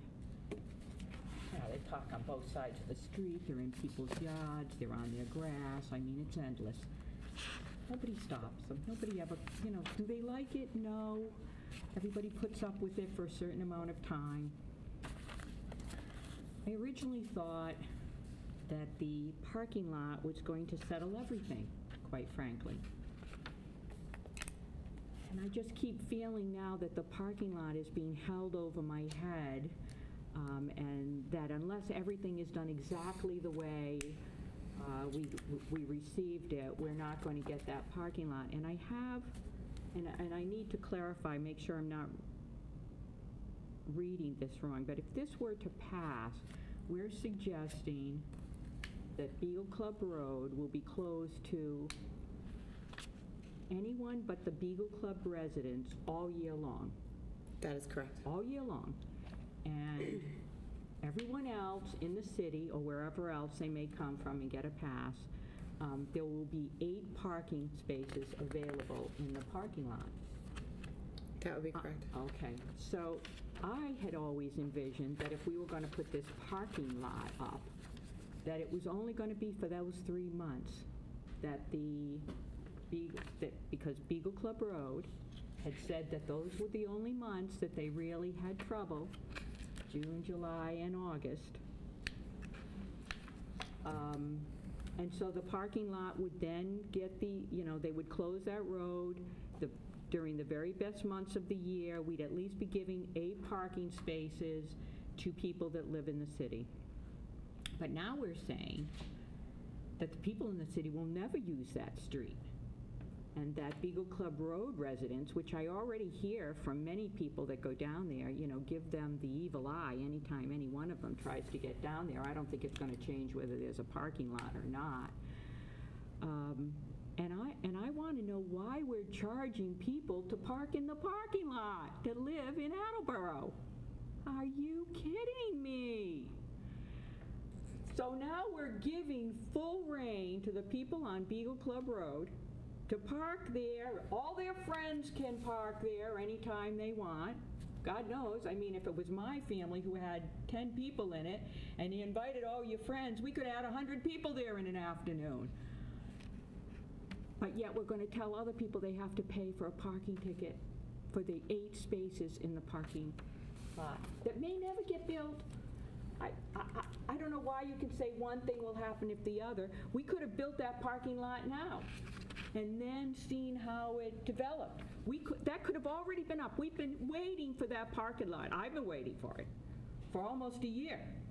We could have built that. Instead, we keep hearing, well, one thing for one person, the other people will get this. Nobody will get everything. Nobody's gotten anything. The only thing that has happened here so far is that the residents of this city cannot park there for 3 months, the best months of the year. But the Beagle Club Road residents who said they didn't care that they had to park in their driveways now are mad and want to park on the street. And they agreed that, albeit not willingly, that they would put up the parking lot. They would allow it. What do you mean you're going to allow it? This is a city of people that pay taxes to use the streets. And yes, it may be uncomfortable for those 3 months, but I thought we made some kind of concession by shutting it down for 3 months and that we would have built the parking lot. It's just gotten out of hand. I just look at all these rules, regulations for one street. What are we opening here? A can of worms. What is going to happen for other people in this city that say, well, I don't want to have anybody park in front of my house during football season. I'm sick of all those people coming out all day long. They're parked in front of my house 24/7 while their kid plays football. Right after that, they have soccer in September. I'm sorry, what is the precedence we're setting here for a road that is a public road? The most I would even go for would be to only shut that road down for 3 months, and that before we even allow that ever again, that parking lot is there. If that parking lot is there, it is built with 8 spaces, then those 3 months of the year, we leave it open for the Beagle Club residents because we're giving something else. But there is no way I am closing that road, or I'm going to agree to close that road for every year for the rest of our lives, so that Beagle Club Road residents can invite whomever they want, whenever they want, to park on that road 12 months of the year, while everybody else has to somehow fend for themselves with 8 spaces and pay for their space around their car. I mean, maybe I'm crazy, but I keep trying to think this through my head and say, does this make legitimate sense? We're talking about 20,000 homes in the city, or 30,000 homes, 45,000 people, that maybe 20% use that during those 3 very busy months, and we're saying, well, you're going to have to pay for it. You're going to have to pay to just get from that road into the parking lot. But everybody on Beagle Club Road can park there for free. And so can't you, because, you know somebody. And I'm going to give you my pass when you come. I'm sorry. And that's the end of my comments. I will say that you could make a motion to amend so that there are no fees. Well, I Just would make that motion when the time If comes. the time, if we But get there that, would be no if we get that far, If I can even you most see certainly it. can make that motion to amend to remove any fees. And could I make a motion to amend that it would only be for 3 months?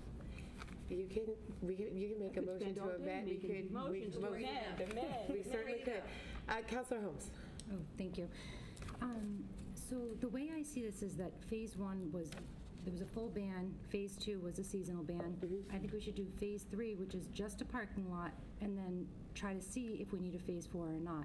I feel like this is a lot of changes, parking lot, get a sticker. It's okay to reevaluate after that, not to say I have to give up this, I don't really like this part of it, but the parking lot seems like it has, that we are in agreement, or that's what I'm hearing or have heard in the past. So I think that it would be a good start, not start, but middle of the way, like I'm saying, Phase 3, and then evaluate and see, do we need to do something else? Is that enough? That concludes my comments. So thank you for that, Councilor Holmes. I enjoy how you kind of boiled it down, like the last 6 years of my life. It was no, it's perfectly fine. So, so Phase 1, there was no parking whatsoever. Phase 2, we implemented the seasonal parking restriction. Phase 3, we're looking for a parking lot. I guess where a lot of the confusion and the discussion and all of the things come into play is that we have been told via email and through the newspaper in a variety of ways, if we don't pass this in its totality, or if it gets augmented to an area where it's not necessarily what it was, that the parking lot won't be built. So, truth be told,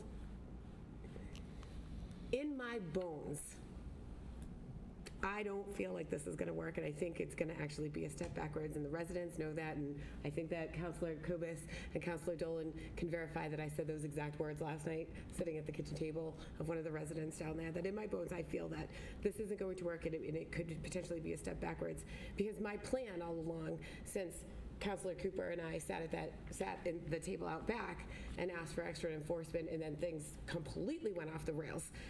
So then we had none. Then we had seasonal. And the concerns and problems of the residents, we did get them to agree that that problem has been significantly reduced. It's not completely gone. I don't think it'll ever be gone, but it has been managed. And now we've kind of shifted gears a little bit to, they would like to be able to park on their street, but they have concerns about the parking lot. And there are lots of, through multiple conversations that took place, we've talked about this on the council floor. I've spent an awful lot of time down on Beagle Club Road. Through conversation with the administration, this plan was brought to the table. They wanted to see if they could give it a go, but their problem is that they don't want the installation of a parking. The residents don't want the installation of a parking lot without this as kind of cover for them. So that's kind of where we stand, and they are very much looking for the ability to park outside. I'm going to get to Ms. Jackson in a moment. I'm going to, President Cooper. Thank you. So I'm somewhere between Councilor Conti's comments and Vice President Parika's comments, in that I think that this is restrictive, probably more restrictive than most of us like. But I want to remind you all that two things that just came to my mind when I looked and saw Councilor Waterman. It reminded me that He has to leave. you were not part of the public hearing at the time, so you actually have to You have to go. recuse Yeah. yourself from the discussion. You were not a counselor at the time of the public hearing. And Virginia wrote me a note, and I failed miserably on my duty to And remind you we that you talked needed about to, it as well. needed to do that. So I apologize for that, coming a little late. But secondly, I think that this is a phased approach and a compromise, perhaps in the other direction, right? So we started out pretty rigid in did you say phase one? It was you can't park here at all. So this is sort of phase one to me, in that you get the parking lot, but there's some pretty restrictive parking on the street, which worked when that was sort of ratcheted back. So I see an opportunity for us through what Councilor Conti said, in sort of compromising in, okay, no, I don't like it. I have some hesitation. I won't say I don't like it. I have some hesitation about the impact of obtaining all of these different level permits. But I think that in an effort to sort of get something done, to Councilor Jackson's point, I am in favor of it. I'm the Ward 2 councilor, and I can't get out of my mind the fact that both sides, for the first time in the time that this has come up, stood before this honorable body and were in favor of it. Both groups, the residents reluctantly and the fishermen reluctantly. So I actually like the idea of getting rid of the fee for Attleboro residents. I think that's important, because I don't think people that want to park in that area and access the reservoir should have to pay to do that. So I'm certainly in favor of that, and I think that this was negotiated to get agreement to see what would happen when there was the to even see if we could build the parking lot, because remember the original thought was it couldn't be built. Right. And it went sort of around and around, and it was scaled back and moved to a different location. So I think that this is the right thing for the area to get something put before the full council, and making any sort of amendments to different fees or how many permits you get. is in line with what we presented to the public, but striking large portions of this is sort of incongruent with that and is a substantive change. And I did talk to the city solicitor this afternoon about if we were to do that, say strike the permit the process, but leave in the part about the parking lot. Her position was that that was a substantive change and it should go back before through the public hearing process to have that type of substantive change. I asked her that on the hunting ordinance and on just ordinance public hearings in general, making sort of big changes to it. So I am in favor of what did Bob say? Bob, I'm cautiously optimistic that this will work, and but I'm open to and hoping someone from the committee makes some amendments to the fee structure to resolve that and to get some of the counselors that are hesitant and vocal about their hesitation to come to the dark side and to support it for the Ward 2 counselor and the residents of Beagle Club Road, and quite frankly, the people that fish there and the residents of the city. So I'm hoping that we get to some resolution tonight. I'm also hoping that if we do get to some resolution tonight, that we wait until the special meeting on the 23rd to vote this out. I know Councilor Kobus and myself will be out. Vice President Perica will be the acting president next week. So I respectfully make that request of the committee on both of the issues that were hot topics this evening. So that concludes my comments, and I want us to keep an open mind about how sort of strongly we feel about voting this in one direction or the other, and do it, and let's see what the outcome is. We had restrictions and they worked. This is sort of another level of restriction that we won't know if it will work until we try it. And that concludes my comments. Thank you. Thank you. It was my intent, depending on how things happened here this evening, that I wouldn't be taking a vote next week. I would like this to, I think this is something that's been languishing for so long as well. I would prefer to have it in front of the full council for full participation, with the exception of Mr. Waterman. Great, thank you. I will get to you in a second, so I'm going to do Councilor Jackson, Councilor Kobus, and then make my way back around to you. Thank you, Counselor. Everybody wants to put this to bed, literally. We really do want to get rid of it.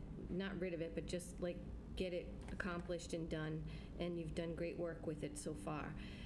Section 10-14.1 Beagle Club Road Visitor Parking Permit. Yes. So it says that residents of Beagle Club Road shall have one Beagle Club Road Visitor Pass permit issued to each house at no cost. So they are issued just one? That would be correct. Okay. So let me just throw in a scenario. And I think of a family that's on that street whose family size is very similar to one of mine. So I come from one of 6. I have an in-ground pool. In the summertime, even when I'm not home and we come home from having a great day, there are people in my yard. There are people and friends, and that's just the way it is. That's just how it is. And the same thing happens to this particular family as well. I'm comfortable with the parking lot being put in. Like, I'm very, very, very comfortable. It's a controlled parking lot, correct? That would be correct. So it would be open in the morning and closed at dusk.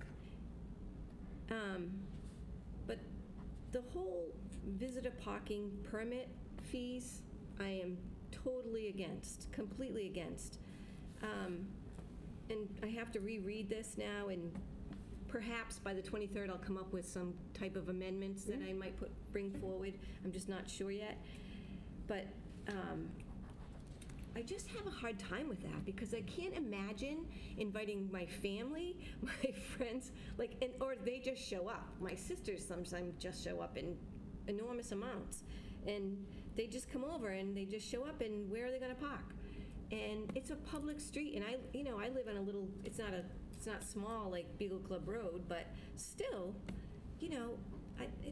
that's just so difficult. And I know that we as a council and, the police department, the mayor's office, throughout and throughout, have been trying to work with these residents because they are, they're very alert to what's going on at the end of their street, and it's very bad stuff. And it's so great that they're all in tune with what's happening. They're all paying attention when there's strange cars down there and crazy, shenanigans are going on. And I'm sure that they will continue to do that forever. But this whole, the fees, I'm not with it just yet. And I really want to just review this again, if you don't mind. I will probably offer up some amendments because as a resident of Attleboro and, a homeowner, and and I always try and put myself in that position, like if this was my neighborhood, I couldn't do this. I mean, there's no way. I entertain too much, and there are families on that street, I'm sure, that entertain a lot, and you just can't do it if you have so many restrictions. And so I'm happy that, you've worked really hard and worked in trying to continue to make things a little bit better and a little bit better, and you've spoken with the residents. But let's just take another look, a little bit more look at this before we determine what's going to be permanent. Thank you. Councilor Cobus. Thank you. After sitting with a few of the residents of Beagle Club Road around their kitchen table for, I think it was 3 hours last night, discussing this, I definitely empathize with the residents there. I've mentioned it before on the council floor. I live on Clifton Street, and people park to access Manchester Reservoir directly across the street from my house. And there was one time when the police were out there picking up needles that people had left on the ground, and I definitely empathize with the residents there, and we clearly heard from them that they're in favor of this. It's not perfect, but they want to try to move forward with this. For me personally, my hesitation is I think it's way too complicated. I don't trust the administration to be able to implement this and for it to be able to be enforced and all of these things. To create the website, the web portal for the 24-hour passes that the residents would request, and this, that, and the other thing, and residents or Beagle Club Road resident passes versus parking lot passes and the visitor placards and all these things. It sounds like an administrative nightmare for the chief of police and the clerk.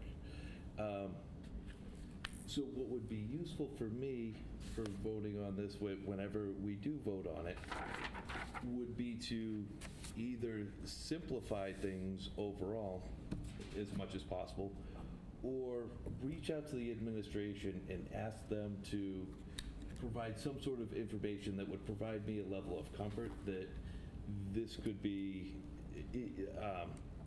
run and implemented in a feasible manner. And I get that that's an administrative thing. That's not our responsibility. But the last thing I want to do is just take this and throw it over the fence and say good luck when I don't have a comfortable feeling that it can be implemented. So one of the either simplify or provide some sort of information to give me a warm fuzzy feeling that this could be implemented. I'm actually going to write down for the warm and fuzzy. That concludes my comments. Thank you very much. Thank you. So, there's been emails back and forth with regards to this. Councilor Cobus did submit a list of questions to be referred to the administration to kind of fill us in with some things. So I believe I left these questions in the answers to these questions in your box at some point, or moved it along. I don't know, over there. But if I could just borrow some time for a moment. So as always, we had a presentation by Gary Aration about the cost of implementing a parking lot many moons ago, and it was $75,000 to $125,000. And now we're talking about some gravel and some telephone poles and the addition of some gates, because we need to be able to block off a section so people aren't just driving off into the woods. And yes, it would be opened, at dawn and closed at dusk by the water department. They're already down there doing that anyway. But the question was raised, how much will it cost to construct the parking lot at the end of Beagle Club Road?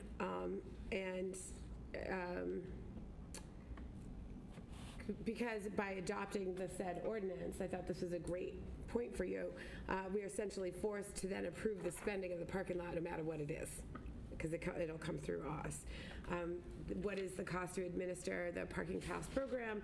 The administration also stated they would create an online portal to maintain the parking pass program for Beagle Club Road residents so they could purchase their visitor things 24 hours or their 24-hour passes without having to take time off from work in order to purchase them, or could do it on the spur of the moment if all of a sudden you're having a football party or cookout, or Kate stops by to go swimming, whatever. The question was, how much will it cost to develop and maintain this application? And I think it's reasonable to say that there was not a satisfactory answer. It said it was nominal, or there was no actual dollar amount applied to that. Same with the building of the parking lot. It's been quoted $1,000, and then it went to $3,000, and it went to $5,000. So there's no hard and fast numbers telling us how much these kinds of things are going to cost, because the chances are it'll have to come from an appropriation from the municipal council. It's discussed, the proposed ordinance change suggests the city clerk would be responsible for maintaining the parking program. How much extra work would this require? Does the city clerk have extra capacity to handle the added workload? They lost a full-time person last year due to budget restraints, so now it's down to 3 of them. People get sick. People aren't, have vacation time that they're required to take. So it's, they typically have a full staff, but not always, but they're already still down one, and now we're going to add this additional administrative responsibility to them to implement. Will there be an impact? And we were told no. Has the administration considered asking the police department to maintain a parking pass program, since it will be particularly responsible for the enforcement portion of it? And that is slightly complex. During our discussions last night, again, Councilor Dolan and Councilor Kobus and myself were down there for multiple hours, and when we review some of the information that the police go down there 12 times a day, that's not accurate. That was actually verified to the chief of police today that no, they don't. It's not. There was a time where that may have been necessary, but we're not at that place anymore. In addition to that, there's a concern because now we're changing the surveillance and the enforcement of the police department and what they're required to do down there. Right now, they cruise down, go around the cul-de-sac, say hi to some of the residents, and move along. Now we have to require them to get out of their vehicles. They're going to have to check make sure everybody has their stickers, check on the time restraints, and all of the responsibility has become larger, which will now put an additional burden on the police department. And that was the response that I received. So when we were asked, when this question was asked, and I believe we all got an email with regards to it, it said it's not a big deal, not necessarily accurate, because it is a change in what the responsibility is. There was a few more questions with regards to this, but they were very specific in nature. The responses were not necessarily specific in nature, and I agree with Councilor Kobus. There is that I need to have that warm and fuzzy feeling and have hard, concrete information, because I think that your very first asterisk on this is that by adopting this ordinance, we now commit ourselves to building that parking lot regardless of the cost. So we kind of need to know what that end number is. So thank you for asking that question. I believe, who was that? Oh, no, I think it was you. Go ahead. All right. So, Me. We'll go ahead. all right. So, my paper's filled with notes at this point because realistically, fundamentally, this is something that I don't agree with. I fear that this sort of legislation could set a precedent. And when I think of precedent, I think about the neighborhoods that have the parking for the T, and they're running into similar issues, and we've had that happen here. When I think about really where we've been, I've been involved with this several years myself, sat down at several of those meetings at the kitchen table. It actually, even before this, we had to end civic disobedience at Manchester Reservoir, civil disobedience rather, sorry, can't read the writing, to open up Manchester. Now we're there. I don't agree with this all or nothing sort of mentality. I don't know that that's what compromise truly is. Compromise is it's my way and we're going to do it this way. So if we're willing to make concessions, I'd respectfully ask that the mayor do the same, and especially if our suggestions and what we ultimately craft is along the same lines. I agree with everyone else here. Why are we paying? Like, why are we charging people? Like, it's too much. It's too much. You know, I think ultimately the goal is to relieve Beagle Club Road of all restrictions. You know, I think word is out. Don't fool around on Beagle Club Road right now. There's a lot of attention. People who do bad things don't like to go where it's quote unquote hot. I don't know it gets any hotter than this right now. I'll read what I had written now. So the mayor put the proposal in front of us. I do have some concerns about how simple the mayor thinks it's going to be to put into effect and enforce. How much extra work is it going to put on the city clerk? I don't know, but I'm willing to bet it's going to be a lot. I have all the confidence in the world in our police department, and, you know, at the risk of reiterating what you said, it does put an extra burden. Whenever you add a task to any department, it's going to add a burden. Parking passes are a normal thing in bigger cities, such as Boston, Cambridge, and Arlington. Here's the difference. Those parking passes are used in lieu of driveways and parking garages. That is the only parking that residents have. I'd like to see the parking lot at the end of Beagle Club Road. I think we all would, you know, and I think that for those who live on Beagle Club Road, they've been through hell. If those of us can remember, when they first started coming down, the stories of, you know, not just the rubbish, and that was pretty bad, but the needles, as Councilor Kovas, you know, you saw it on your end, you know? And then we had stories of inappropriate behavior and, you know, kids coming out and seeing teenagers with, you know, scantily clad and worse. You know, I believe these stories. I truly do. And I believe that the residents have been through hell. I've spoken with residents recently as Sunday, and, you know, they're pretty fired up over this, and they should be. They want to see this. You know, I mean, it is a compromise, and, you know, I think one thing we're not talking about is it does put extra work and onus on the resident as well. You know, but they all told me, the mayor told us it's going to work. He promised us it's going to work.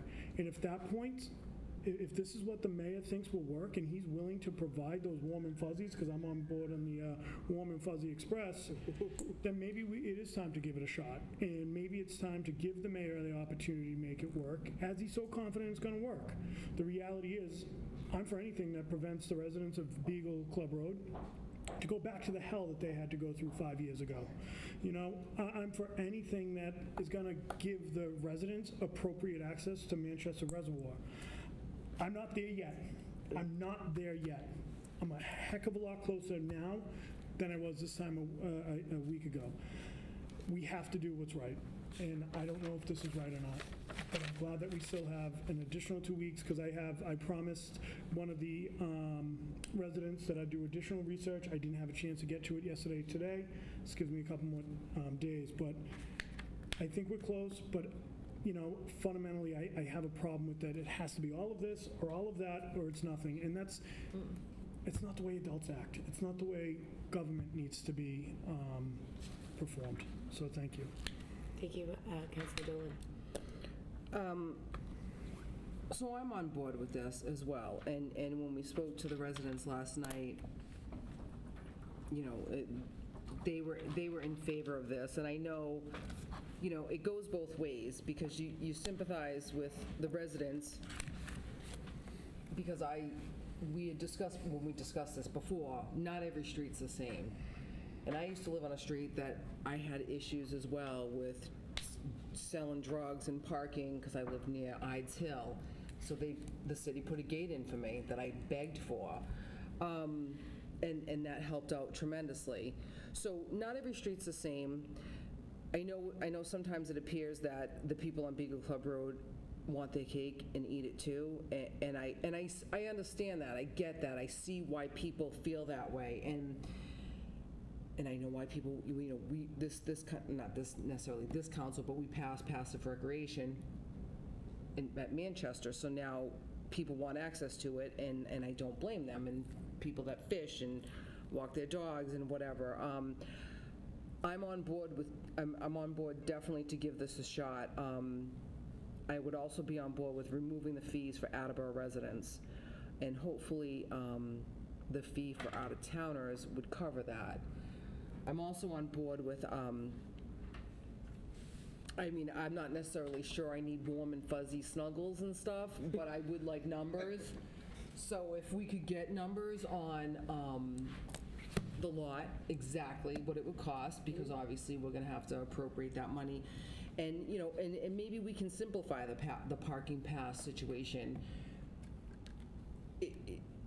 Maybe we could get creative with it as far as who gets what, when, what color, you know, and then if we decide on if everybody gets the same type of parking pass, maybe we could simplify it with the portal and stuff like that. You know, so I'm on board with this. I'm completely on board with this, at least trying it, and again, getting rid of the fees and getting a dollar amount on the lot. And I think that concludes my comments. I'll get to you in 1 second, Councilor Reynolds. I think that's as we're coming around the circle, you know, let's give it a shot. Let's see how it works. What's the backup plan if it doesn't? That's all. That's the question that I'm going to plop out to you guys to respond. Okay, Councilor Reynolds. I'm sorry. I'll be with you, President Cooper. Just So that is my question. First of all, I love hearing from everybody because we all want to do what's right, and if I feel like we're being pushed into like this corner of choosing one group of people over the other, and I go along with my initial comment, which is that the road is public.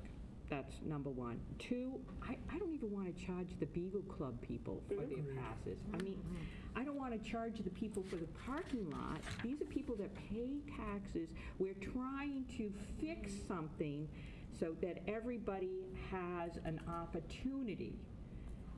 So I don't want to, and I, some of my real loyalty runs to poor Mr. Cooper, who is the counselor over there, and I can understand, but I am right behind this. What happens? Because, okay, let's say that we all just said, oh, all right, we're going to move this forward. Well, we still don't even know the numbers or anything about the parking lot. Is it going to be built before June or May? Or when is it going to happen? Next year? And then what happens if we pass this? Does that mean that all the other residents, or do we stick with this old thing for 3 months? Or does that mean that everybody else in Attleboro during this summer can't park anywhere again? Are we back to that? Or are we going to like really go fast forward and build this?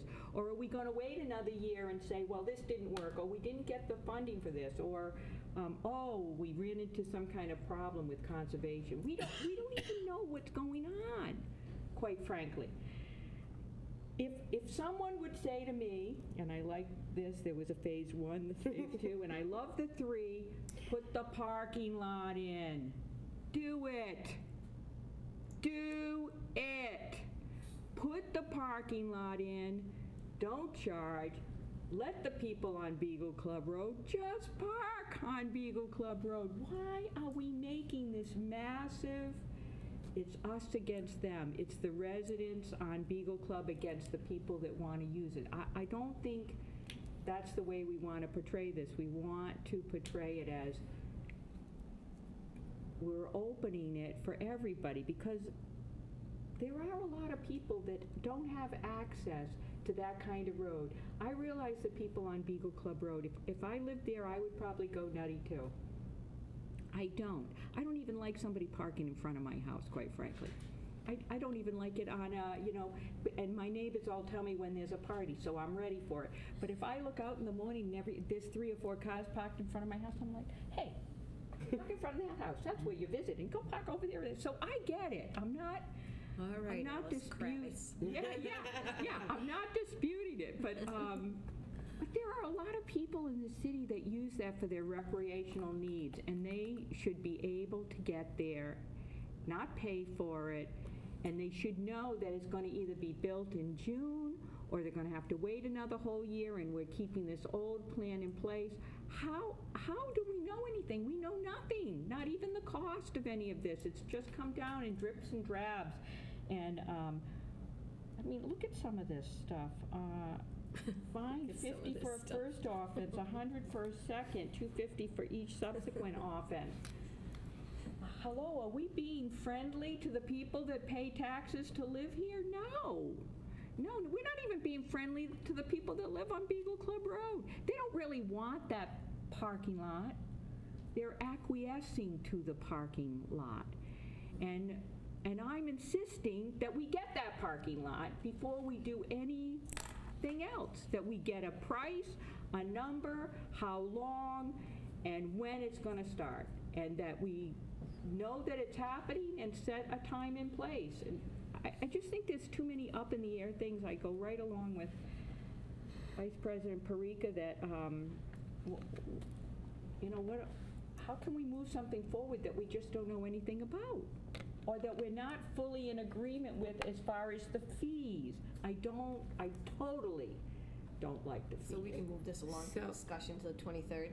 Yes, that's what I think. Okay, so actually, so the next round of comments come from Councilor Cooper, Councilor Cobus, Councilor Conti. I need to so for me personally, I'm so far deep in this wormhole that I need the assistance of my fellow councilors to help me see and understand the better path that needs to take. We've been putting and delaying this particular discussion for a long time. So, I mean, I can put a cap of time on it for tonight for those things. We can make a motion to amend to remove any and all fees, and we can say okay to that, and then we can move on to the next portion of it. There's a couple of different things that we could do this evening about that, but I'm grateful for the conversation. It is something that occupies, 75% of my mind on a regular basis, and poor Eddie Parika has to live with it.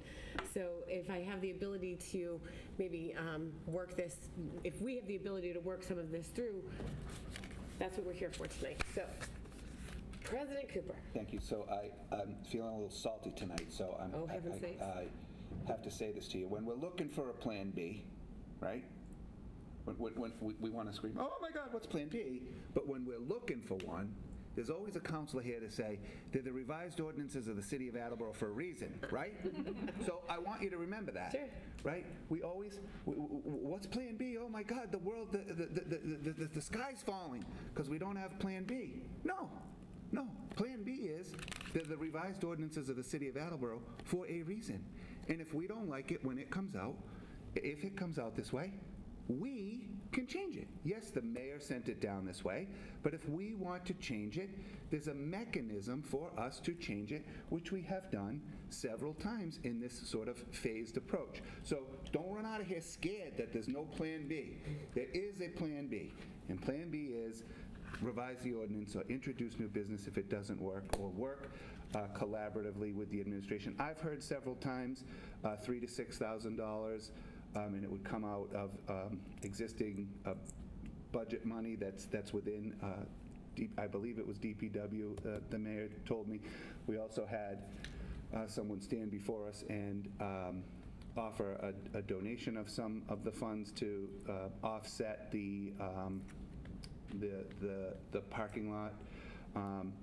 So, yeah, it'll have to come to us, and that'll be another decision we may have to make, but that's what we do. That's our job. So if he doesn't know what the price of it is, I don't think we should let that hold it up. He's the one that proposed it. He gave us an estimate, and if he has to come ask us for money and it's outlandish, then that's another discussion that we have to have. But Plan B and the cost shouldn't slow us down when we've heard things like $3,000 to $6,000. At least that's what I've heard. Sure. And that concludes my comments. Thank you. Thank you, President McSalty. The reason why I asked that question is that came up last night. Is that if this doesn't work, if this gets rejected, if it gets vetoed, if any of these kinds of happens, then what?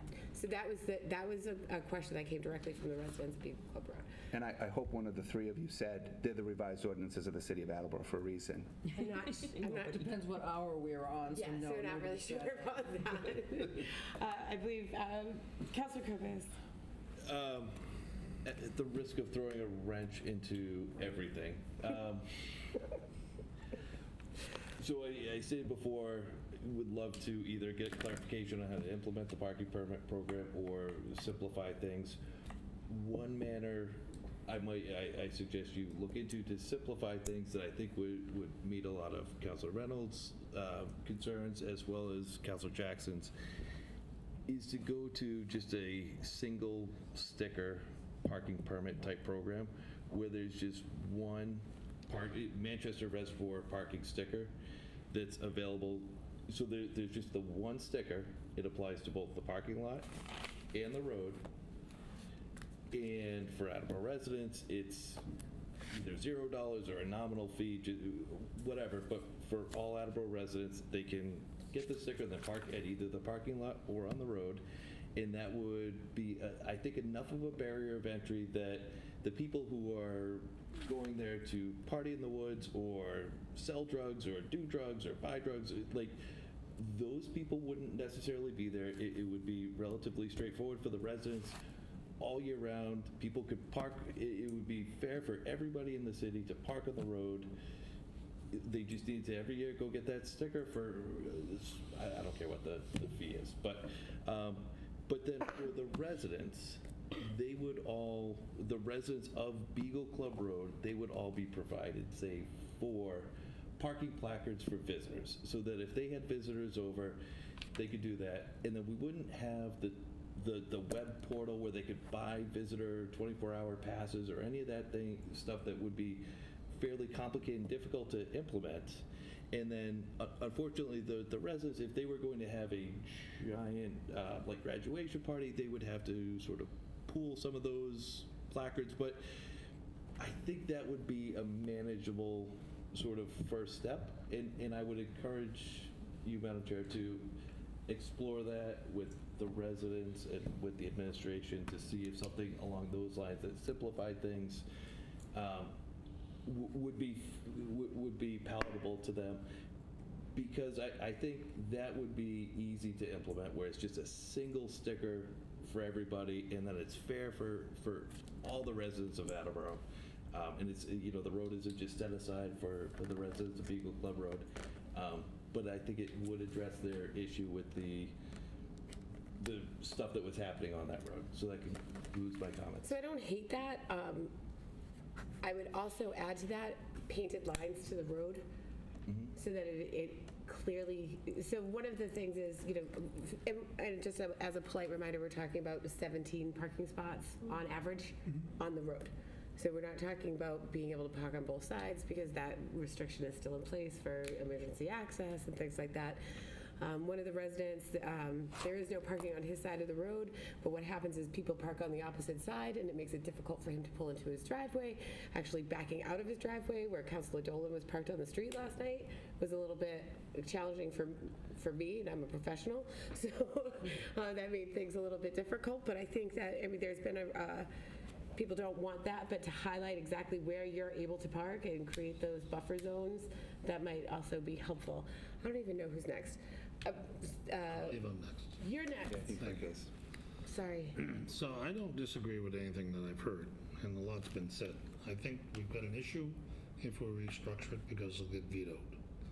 I think we have other issues, that this is an ordinance and it's going to require 2/3 vote of the whole council in order to be enacted. That's 6, just a simple majority. This is a simple majority. That's 6. We've got 1 missing, so it's 6 out of 10. There's only 4 people that can say no, and I've heard more than 4 people speak out against this tonight. So I think that to reiterate my position that I want a parking lot. Right. And knowing that the mayor has the ability to veto anything that we pass, and knowing that we have revised ordinances, that maybe we make a very small tweak to try to get a greater consensus of our fellow city councilors, so that we can get it out of the committee and out of the council on the mayor's desk, and then into law for a season or 2, and if it's broken, fix it.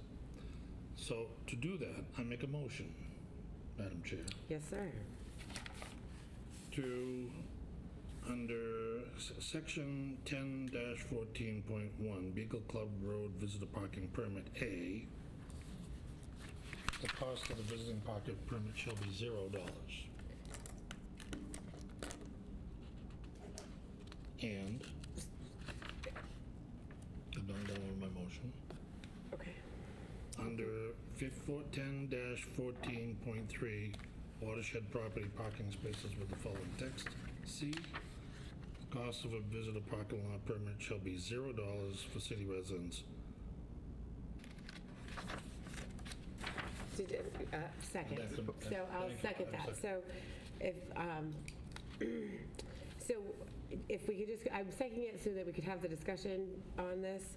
So how section A reads is residents of Beagle Club Road shall have one Beagle Club Road visitor parking permit issued to each house at no cost. Beagle Club Road visitor parking permit shall be obtained by the city clerk. Replacement for said visitor parking permit should be $50. So there is no cost to the visitor parking permit. But I want replacement Beagle Club Road visitor parking permits to be $0. That's for the replacement of it. Correct. So you would like to make that your Correct. amendment? 0. As I would like to make the cost of Beagle Club Road Manchester Reservoir parking lot permits 0. To the city residents. That's in 10-14.3. Yep, the cost of, which for non-city residents, it's $100 and $150 for out-of-state The only thing I'm residents. changing is the $10 to 0. Correct. So the reason why I'm doing this is to try to build deeper consensus among my fellow counselors so that we can get it out of committee, because I think we've got the 2 votes to get it out of committee tonight, but we may not have the votes to get it out of the full council in the subsequent meeting. So by doing this, I think we get just one step closer, and I agree with everything that I heard. I do. I agree with everything I heard, including simplification, but I don't think it's realistic for us to be able to get this enacted in government. So by making this small motion, I think we get a little bit closer to a little bit more consensus, and maybe we've got a shot. And that concludes my comments. Councilor Holmes, Thank you. this is on the amendment, making the motion to amend. Okay. Is there, well, I don't know if it's exactly on that, I'll ask it, That's and then okay. you can tell me. Is there any way that if we were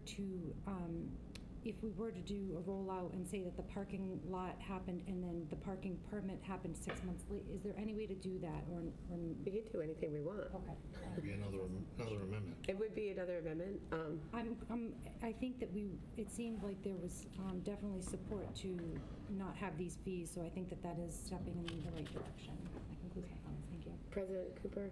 So with regard to the amendment, again, I just, there's been a lot of things said about making changes, and I think to Rick's point, it was pretty clear in the email that we all received what the course of action would be if there were too many changes, and then there was my discussion today with the city solicitor around substantive change to the existing proposed ordinance, which I think that type of amendment probably falls into. So again, I think that we're looking at what's before us, and I think fees and fines and numbers is not substantive change to what was proposed, but your particular example and several of the others that I've heard would cause me to pause a bit to think about, was that the intent of the public hearing for us to make the changes? What we presented to the public and received comment on was essentially what we've got in front of us today. So I think we just be careful with too many substantive changes to and amendments. Do you have I'm going to come back to that in a second, because I find, I like what you're saying over there, and there could always just be a single line that's added to this if there could be a motion to amend that could add a single line to it, that would not necessarily be a substantive change. So if I may, Of back course. to the chair. So again, I'm feeling salty tonight. Okay? And I'm just going to ask the question of all of us. Do we want the parking lot? I think everybody would say yes, right? Correct. The method to the parking lot, I think I've heard everybody pretty much say they don't like. But the method to the parking lot at this moment is through what we have been presented on and have had before us for a year. For a year. And we don't have to do anything, but we have an opportunity now to do something and say back to the administration that this is what you said you were going to do. When are you doing it? And don't think for a minute that both the fishermen who can't park there and in the prime months, which we're coming into, or the people that live on that road that are still putting up with the shenanigans, as Councilor Jackson said earlier, aren't going to be calling the mayor's office, because the first person that calls me is going to call the mayor's office. So I think, we could keep talking about this all night long, but the bottom line is, what do we want to happen? And if we want a parking lot, this is the vehicle to do it. We don't like it, but this is the vehicle to getting the parking lot. And I think that we don't know if it's not going to work. There were counselors here sitting in this thing that said, oh, the parking ban's never going to work. That's never going to work. They're going to do it anyway. That's never, ever, ever going to work. And then we squabbled about the time frame. Oh, that's too much. That's too little. Blah, blah, blah, blah, blah, blah, blah, blah, blah. We all remember it. It was just as painful then as it is tonight. But the bottom line is, do you want to see a parking lot? If you do, the mechanism to that is right here. And we should make changes that affect the operation of and the implementation and the impact to those people most affected. And to me, that's around fee. The other things, phasing it or a single sticker approach can be introduced at a different point. But I just feel like we could beat this to death all night long and not get anywhere like we've been doing since 1977. And that concludes my comments. So back to the motion to amend. In favor. Portion In favor of the motion. In favor of the motion to Yes. amend. Councilor Dolan, did you have a comment to make with regards to the motion that's in front of us, which is to amend to take the fees out, because that's where we're at right now? Okay, so I can comment on that. Yes, yes, Okay. you can. I'm on board Sure. without the fees, but can I not say anything else? Can I not add If something? we could just, I promise to get back to you. I know as much as we want the end, I know we all want to not have this conversation, but we're having the conversation. Now you're gonna I make me am the write it chair. down, so I forget. So we're having the conversation. Mr. Delissio. So this is about the fees, because this goes to the second piece of this, for the cost of Beagle Club Road, for $0 for city residents, $100 for non-city, $150 for out-of-state. I think Councilor Cobus is on the right track, because correct me if I'm wrong, the compost center, don't you need a sticker on your car saying you're an Attleboro resident? Yeah. So we already have something similar in place. So if we're going to You're sneaking differentiate. in. You're sneaking it But in. I'm not. 100% I'm not. 100% I'm not, because the reality is of 10-14.3C is we're talking about $0 for city residents, $100 for non-city residents. We already have a mechanism in place where we could just carry that over, which would make this a little more palatable to be able to swallow. Okay. Smart thinking. Thank you. It happens. It's Here we have it. not So often. does but anyone it have happens. a comment with regards to the motion as amended? Because then after we follow up with that, I'm going to make a second motion to remove the $2 fee for the parking lot ones, because you didn't include that. So we'll do that really quickety-lickety split. How about that? So motion to, all those in favor of the motion as amended? Aye. Aye. Opposed? Motion passes. I now make a motion to amend. Word alive. Dash 14.2. Is it the 14.2B? Correct. So it is 10-14.2, Beagle Club Road temporary visitor parking permit. The cost for a 24-hour temporary parking permit fee shall be $0. Second. Thank you. Motion is in order. Any comments with regards to this particular one? I move for a vote on the motion as amended. All those in favor? Aye. Opposed? So you a yes? I'm a yes. Okay. Motion passes. Thank you. Now, so what we've done is we've taken the cost and the fees out, with the exception of, for out of towners and out of non-city residents and out of staters. Fantastic. The other portion of it is, I would suggest to Councilor Jackson, is that if we decide to move this out of committee in front of the full council, it will be in 2 weeks. And I would suggest that during your deliberation on this, you can always make a motion to amend to adjust the number. As I'm sure you're fully already well aware, but I'm seeing where you're going with that. Thank you. I don't necessarily disagree that we don't have a current mechanism in place that would allow for multiple stickers. And now I'm going to recognize Councilor Dolan. Can you repeat that? What did you just say about the multiple stickers? So we do have, different stickers. so we have a mechanism in place, like down the compost center, there are stickers there. Got it. That would be for, but my expectation is that would be for everybody here in the city would be able to get one of those. Yes. So the other portion of that is that we would have to add language to it, we'd have to foots around with the language in there, which would then be a substantive change where we would have to go back and have we would put this on hold and have to have a call for another public hearing and have that happen again.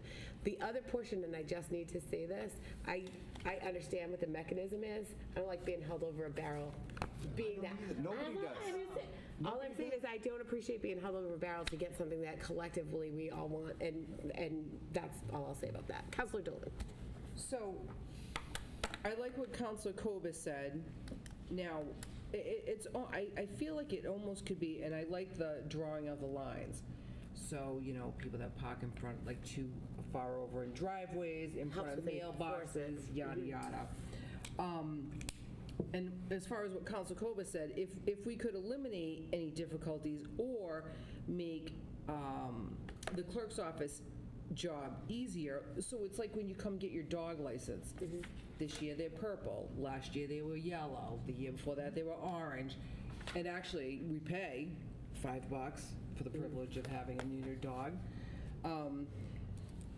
So we could simplify it, and you can't get that dog license because it's under lock and key under their supervision. So as far as people taking them and whatever. Yep. And then we could do that and change the color every year, just like your registration sticker changes. So that way, we don't have people abusing the system. I think that's all I have. Councilor Jackson? Thank you. I love that idea. Like, after all this time, it's like just came out right off your tongue. Brilliant. So people will get the sticker, like when they go to the compost center, the same exact sticker. We don't have to change anything. It's not going to cost us anymore. And if they have that on their car and their vehicle when they're parked on the street, and that still gives them, we know they're city residents, so they're not abusing the road, they're not abusing the neighborhood, and I'm sure some young adults probably do, even though they will have. But that, I think, is going to help immensely. Rather than have to go into the whole expense or creating a sticker and charging people for them, city residents only, that's all I'm talking about. I think that's great. So the only fly in the ointment on that, the first comment during the public hearing will be, so I have stickers on my car, and I have people coming in from out of town who don't have that particular sticker, or my family doesn't have it, and I'm not going to send one to my friends in New Hampshire that are coming for a visit. So then they'll take all their vehicles from their yard and then put them out on the street. So that's the only fly in the ointment on that one. So Yeah, that would and be I have a cost suggestion for that, because somebody mentioned placards or something. I think it was Council Cobus. It's very simple. They're going to have a party. They're going to put it up here. I'm going to the Henry Meyer house. I'm at Henry Meyer party, whatever number, Beagle Club Road, and they just put a little paper on their windshield. It's very simple. They're only there for a little while, and it's for a day, it's for an hour, it's for, I don't know how long, but that's what they put on it. And, the people that are going to be calling would be the neighbors who are saying, oh, there's a strange car. But the neighbors also know when something's going on with their neighbors, they're paying attention. Obviously, this particular neighborhood really does. They're Hawkeyes. So they're going to notice. So that's all they have to do. They don't even need a special permit. They can just say, you know what, they'll make it up when they have a party. And they just put it on, and like you said, there's only 17 spaces anyways. So I don't see where that's a problem. And anybody else that's parking that's city resident, they're going to get a sticker. Councilor Delizio? Well, we're using the word sticker because it is just literally that, a sticker, right? What's to say that that sticker doesn't constitute a permit? So realistically, there may not even be a need to go back to the city solicitor. So what I would suggest is, let's run these changes that we're making just by the city solicitor. Say, hey, for the permit, can it be a sticker that literally goes on the car window? And, I would like to hear from the mayor about these changes, because I don't want to go all the way down this road and say, all right, guys, we made some amazing headway, and then it's like, well, not so quick, I don't like it. You won't me. Councilor Reynolds? So I would just go along with what we just heard here, and I would ask Councilor Cooper, when we had this public hearing, we didn't really bring up and discuss stickers and stuff. We only discussed the parking lot. So are we substantially changing anything that we need a public hearing for? Because the things we're discussing, we all know we want that parking lot. And then the things that we're discussing now, we never even brought up at the public hearing. The only thing that ever was brought up was, would the neighbors mind a parking lot, and the visitors from other areas of the city, would they mind not parking on the street? So I don't think we might be changing some of this wording, but it was never discussed at the public hearing. So that might, I don't know. Councilor Cooper. Can I grab Coop, then you? So it was, the ordinance in its totality and how it was going to work was clearly discussed by the mayor, and I might be mistaken, but I think it was at that public hearing that he came right out and said he would veto it if there was no change, and I criticized him at that time because I said we're way away from that, and boy were we ever, because a year later we're still talking about the same thing, so we're far, far away. Okay. And he's been crystal clear on what his intention would be if there were changes beyond. And again, I'm going to go back to the solicitor, who said that the substantive change would require action to either strike this and start over with new business being reintroduced. Because what was advertised in the paper and what was presented to the public was, and what they came to speak of, was what is in front of us tonight. Okay, thank you. Mr. Conti? So, tailgating on that, if I can coin a phrase. I want a parking lot. And we now have an ordinance. It's George's headline. We want a parking lot. I want a parking lot. We now have an ordinance that I think has gotten a little bit more consensus. And I think that by and large, the whole permit and enforcement and fining is an administrative function. It is something that is going to have to be dealt with by Mr. Withers as the city clerk, Mr. Chief Hagney as the police chief, Mr. Lacasse as the parking enforcement officer. It impacts a lot of people. And I think that administration is capable of acclimating or changing things if we give them some latitude without making any substantial changes. So what I'm going to call for, Madam Chair, is I'm going to consider calling for a vote, because I think we've made great progress tonight. I think a lot of views have been aired. I think that the administration will be watching and hearing. I think that some very important discussions will be happening with our president and our mayor in the next time they get together about Beagle Club Road. As soon as this meeting ends. Which might be in time for you to go on vacation. You see, I'm focusing on how we can get some progress, Sure. Madam Chair. Agreed. So because I want a parking lot, I'd like to move the question.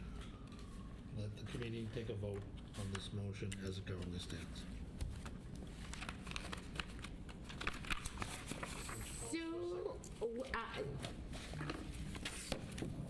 Oh, second. oh, Withdraw it, please. So, hold on, so we have a second, so let's have a brief discussion, because we can have the discussion. First of all, does that apply during committee? Because I'm not sure if it does.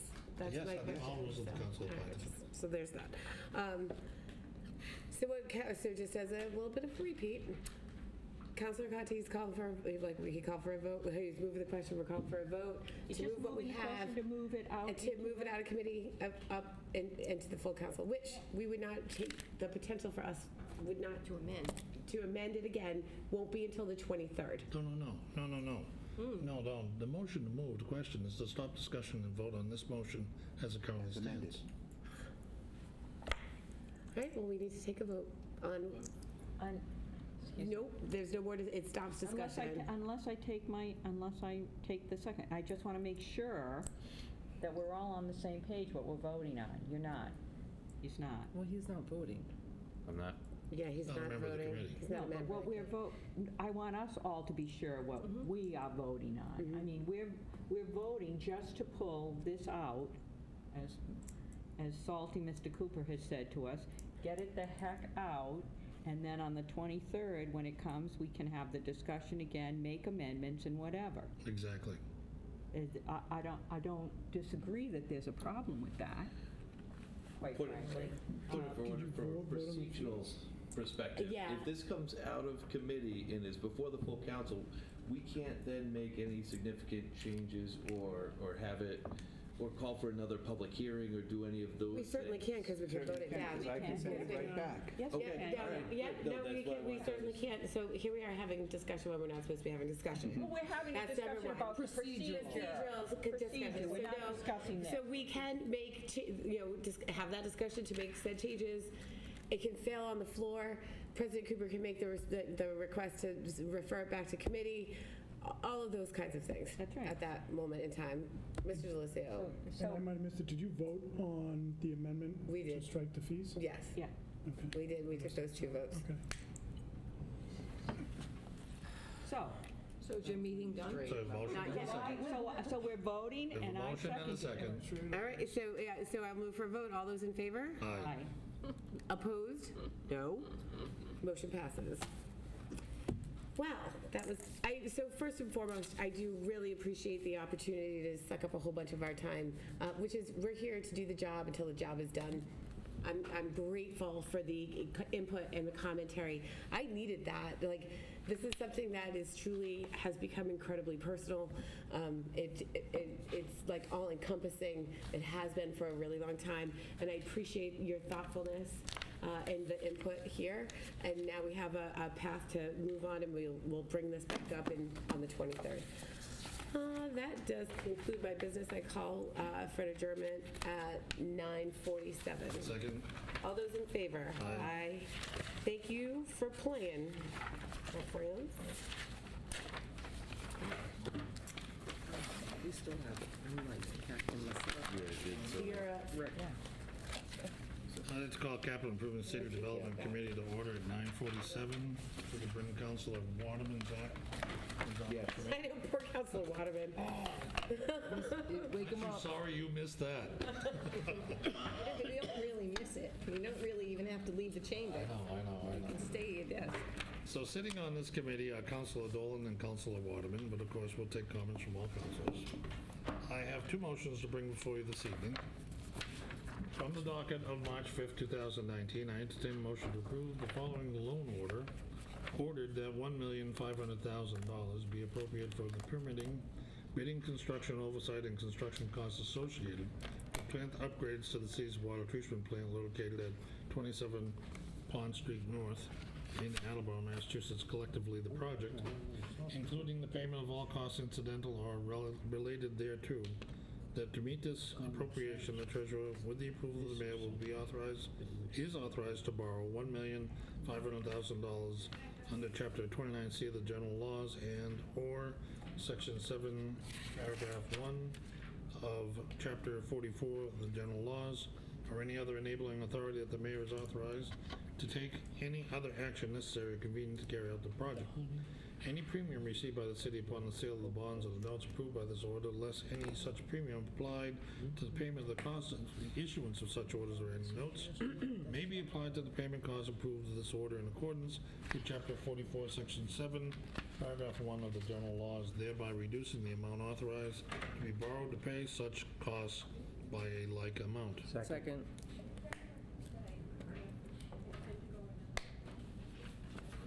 So, I got from the administration that the wastewater department will be retiring about $144,598 this year, 144,598. So the first year payments on this $1,500,000 will be taken from that, and any other additional will have to be paid out of the budget. Have you made it through the Oh, yes. wastewater? Okay, so we've all been through the wastewater department, and we all know that this order is very much in order, and that concludes my comments. Are there any questions? None. Seeing none, I'll call for vote. All in favor? Aye. Aye. Motion passes unanimously. From the docket of March 5th, 2019, I entertain a motion to approve the following loan order ordered that $2,700,000 is appropriated for the permitting, bidding, construction, oversight, and construction costs associated with the replacement of approximately 8,800 linear feet of water mains, including the road restoration on Reed Street, Attleboro, Massachusetts, collectively the project, including the payment of all costs incidental or related thereto, and that to meet this obligation and appropriation, the treasurer, with the approval of the mayor, is authorized to borrow $2,700,000 under Chapter 29C of the general laws and/or Section 8, Paragraph 5 of Chapter 44 of the general laws, or any other enabling authority that the mayor is authorized to take any other action necessary or convenient to carry out this project. Any premium received by the city upon the sale of any bonds convenient to carry out this project, any premium received by the city, I guess I messed that up. Mayor's take, let me repeat that, last two sentences. They're long sentences. I'll repeat the last sentence. It's all one sentence. Are you starting at any premium received by the city? I'm going to start at Chapter the 29. treasurer, with the approval of the mayor, is authorized to borrow $2,700,000 under Chapter 29C of the general laws and/or Section 8, Paragraph 5 of Chapter 44 of the general laws, or any other enabling authority that the mayor is authorized to take any other action necessary or convenient to carry out this project. Period. Any premium received by the city upon the sale of any bonds or notes approved by this order, less any such premium applied to the payment of the cost of issuance of such bonds or notes, may be applied to the payment of costs approved by this order in accordance with Chapter 44, Section 8, Paragraph 5 of the general laws, thereby reducing the amount authorized to be borrowed to pay such costs by a like amount. Second. Thank you, Councilor Dolan.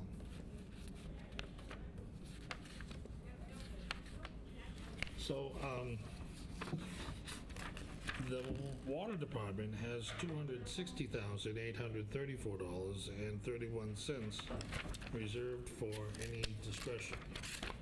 That's the money coming off the bond. Can you repeat that? $260,834.31. Okay.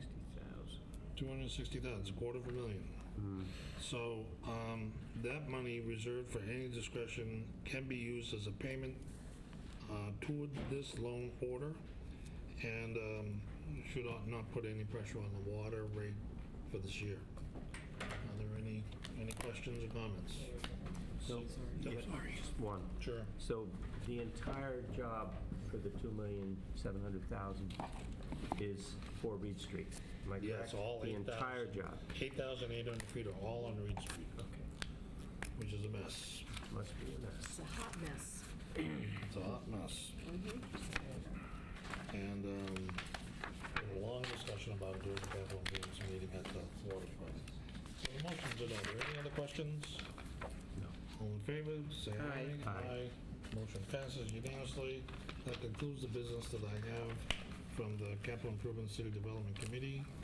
I'll have a motion to adjourn. Second. Thank you. Motion's in order. All in favor, aye. Aye. Declare the committee adjourned at 9:54. Thank you very much.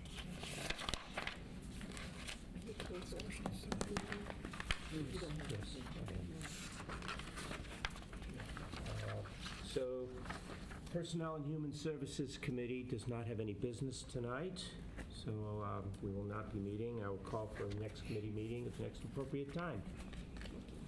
Reporting for the Public Works Committee. I'm calling that to order at 9:54. I actually thought it was later than that. It's exhausting. It's exhausting. A lot of talking. It's a marathon. I have two items of business this evening. First of all, I would like to thank Council Parika for handling my business last week at the regular meeting. I appreciate that.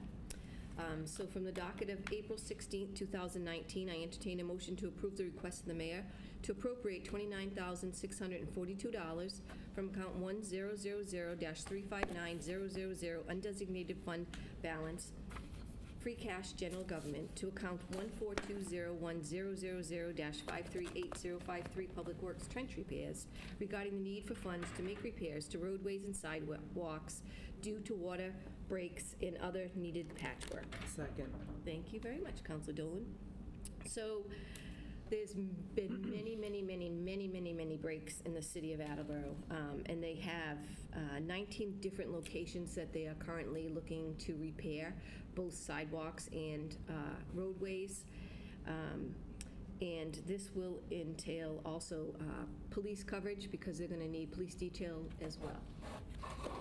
Any comments, questions? All those in favor? Aye. Aye. Opposed? Thank you. Motion carries. Secondly, I entertain a motion to approve the request of the mayor to appropriate $19,200 from account 6000-359000 wastewater enterprise fund retained earnings to account 6000-587395 wastewater enterprise fund improvements to the HVAC regarding the needs for funds for the replacement of the second stage pumping station HVAC unit. Second. Thank you very much. So, this unit is listed in the fiscal year 2020 capital improvements program. However, it's failed. And if we don't replace this before summer, and we lose power down there, we will probably end up with raw sewage backing up into residents. I know, it's awful. So we need to fix this as soon as possible. Bottom line is, yeah. You have my support We're on this. ready. So, any other comments? All those in favor? Aye. Opposed? Motion carries. Thank you very much. I have no further business this evening for Public Works, but I would like to call for a committee meeting at the appropriate time in a couple weeks. I think we're done. Great. Did you adjourn? Oh, I would ask for adjournment, please. Second. Thank you. We are adjourned at 9:57, and Mr. Conti, Aye. you're going to, thank you. All in favor? Aye. Opposed? And Councilor Conti, you're going to cancel your other meetings? Yes, the Rules and Committee meeting is canceled. Thank you. And the senior tax board. Lynn, how about the- She's done. Great, it's canceled. That's canceled. Yes. So I have to say, and I just said this to Diana, we've had these two discussions repeatedly over my tenure as a municipal councilor, and I can honestly say they were not necessarily as polite as how things took place tonight. Our conversation about hunting, with the exception of the AR-15 comment, was really It is legal. polite, but it was very polite. But it was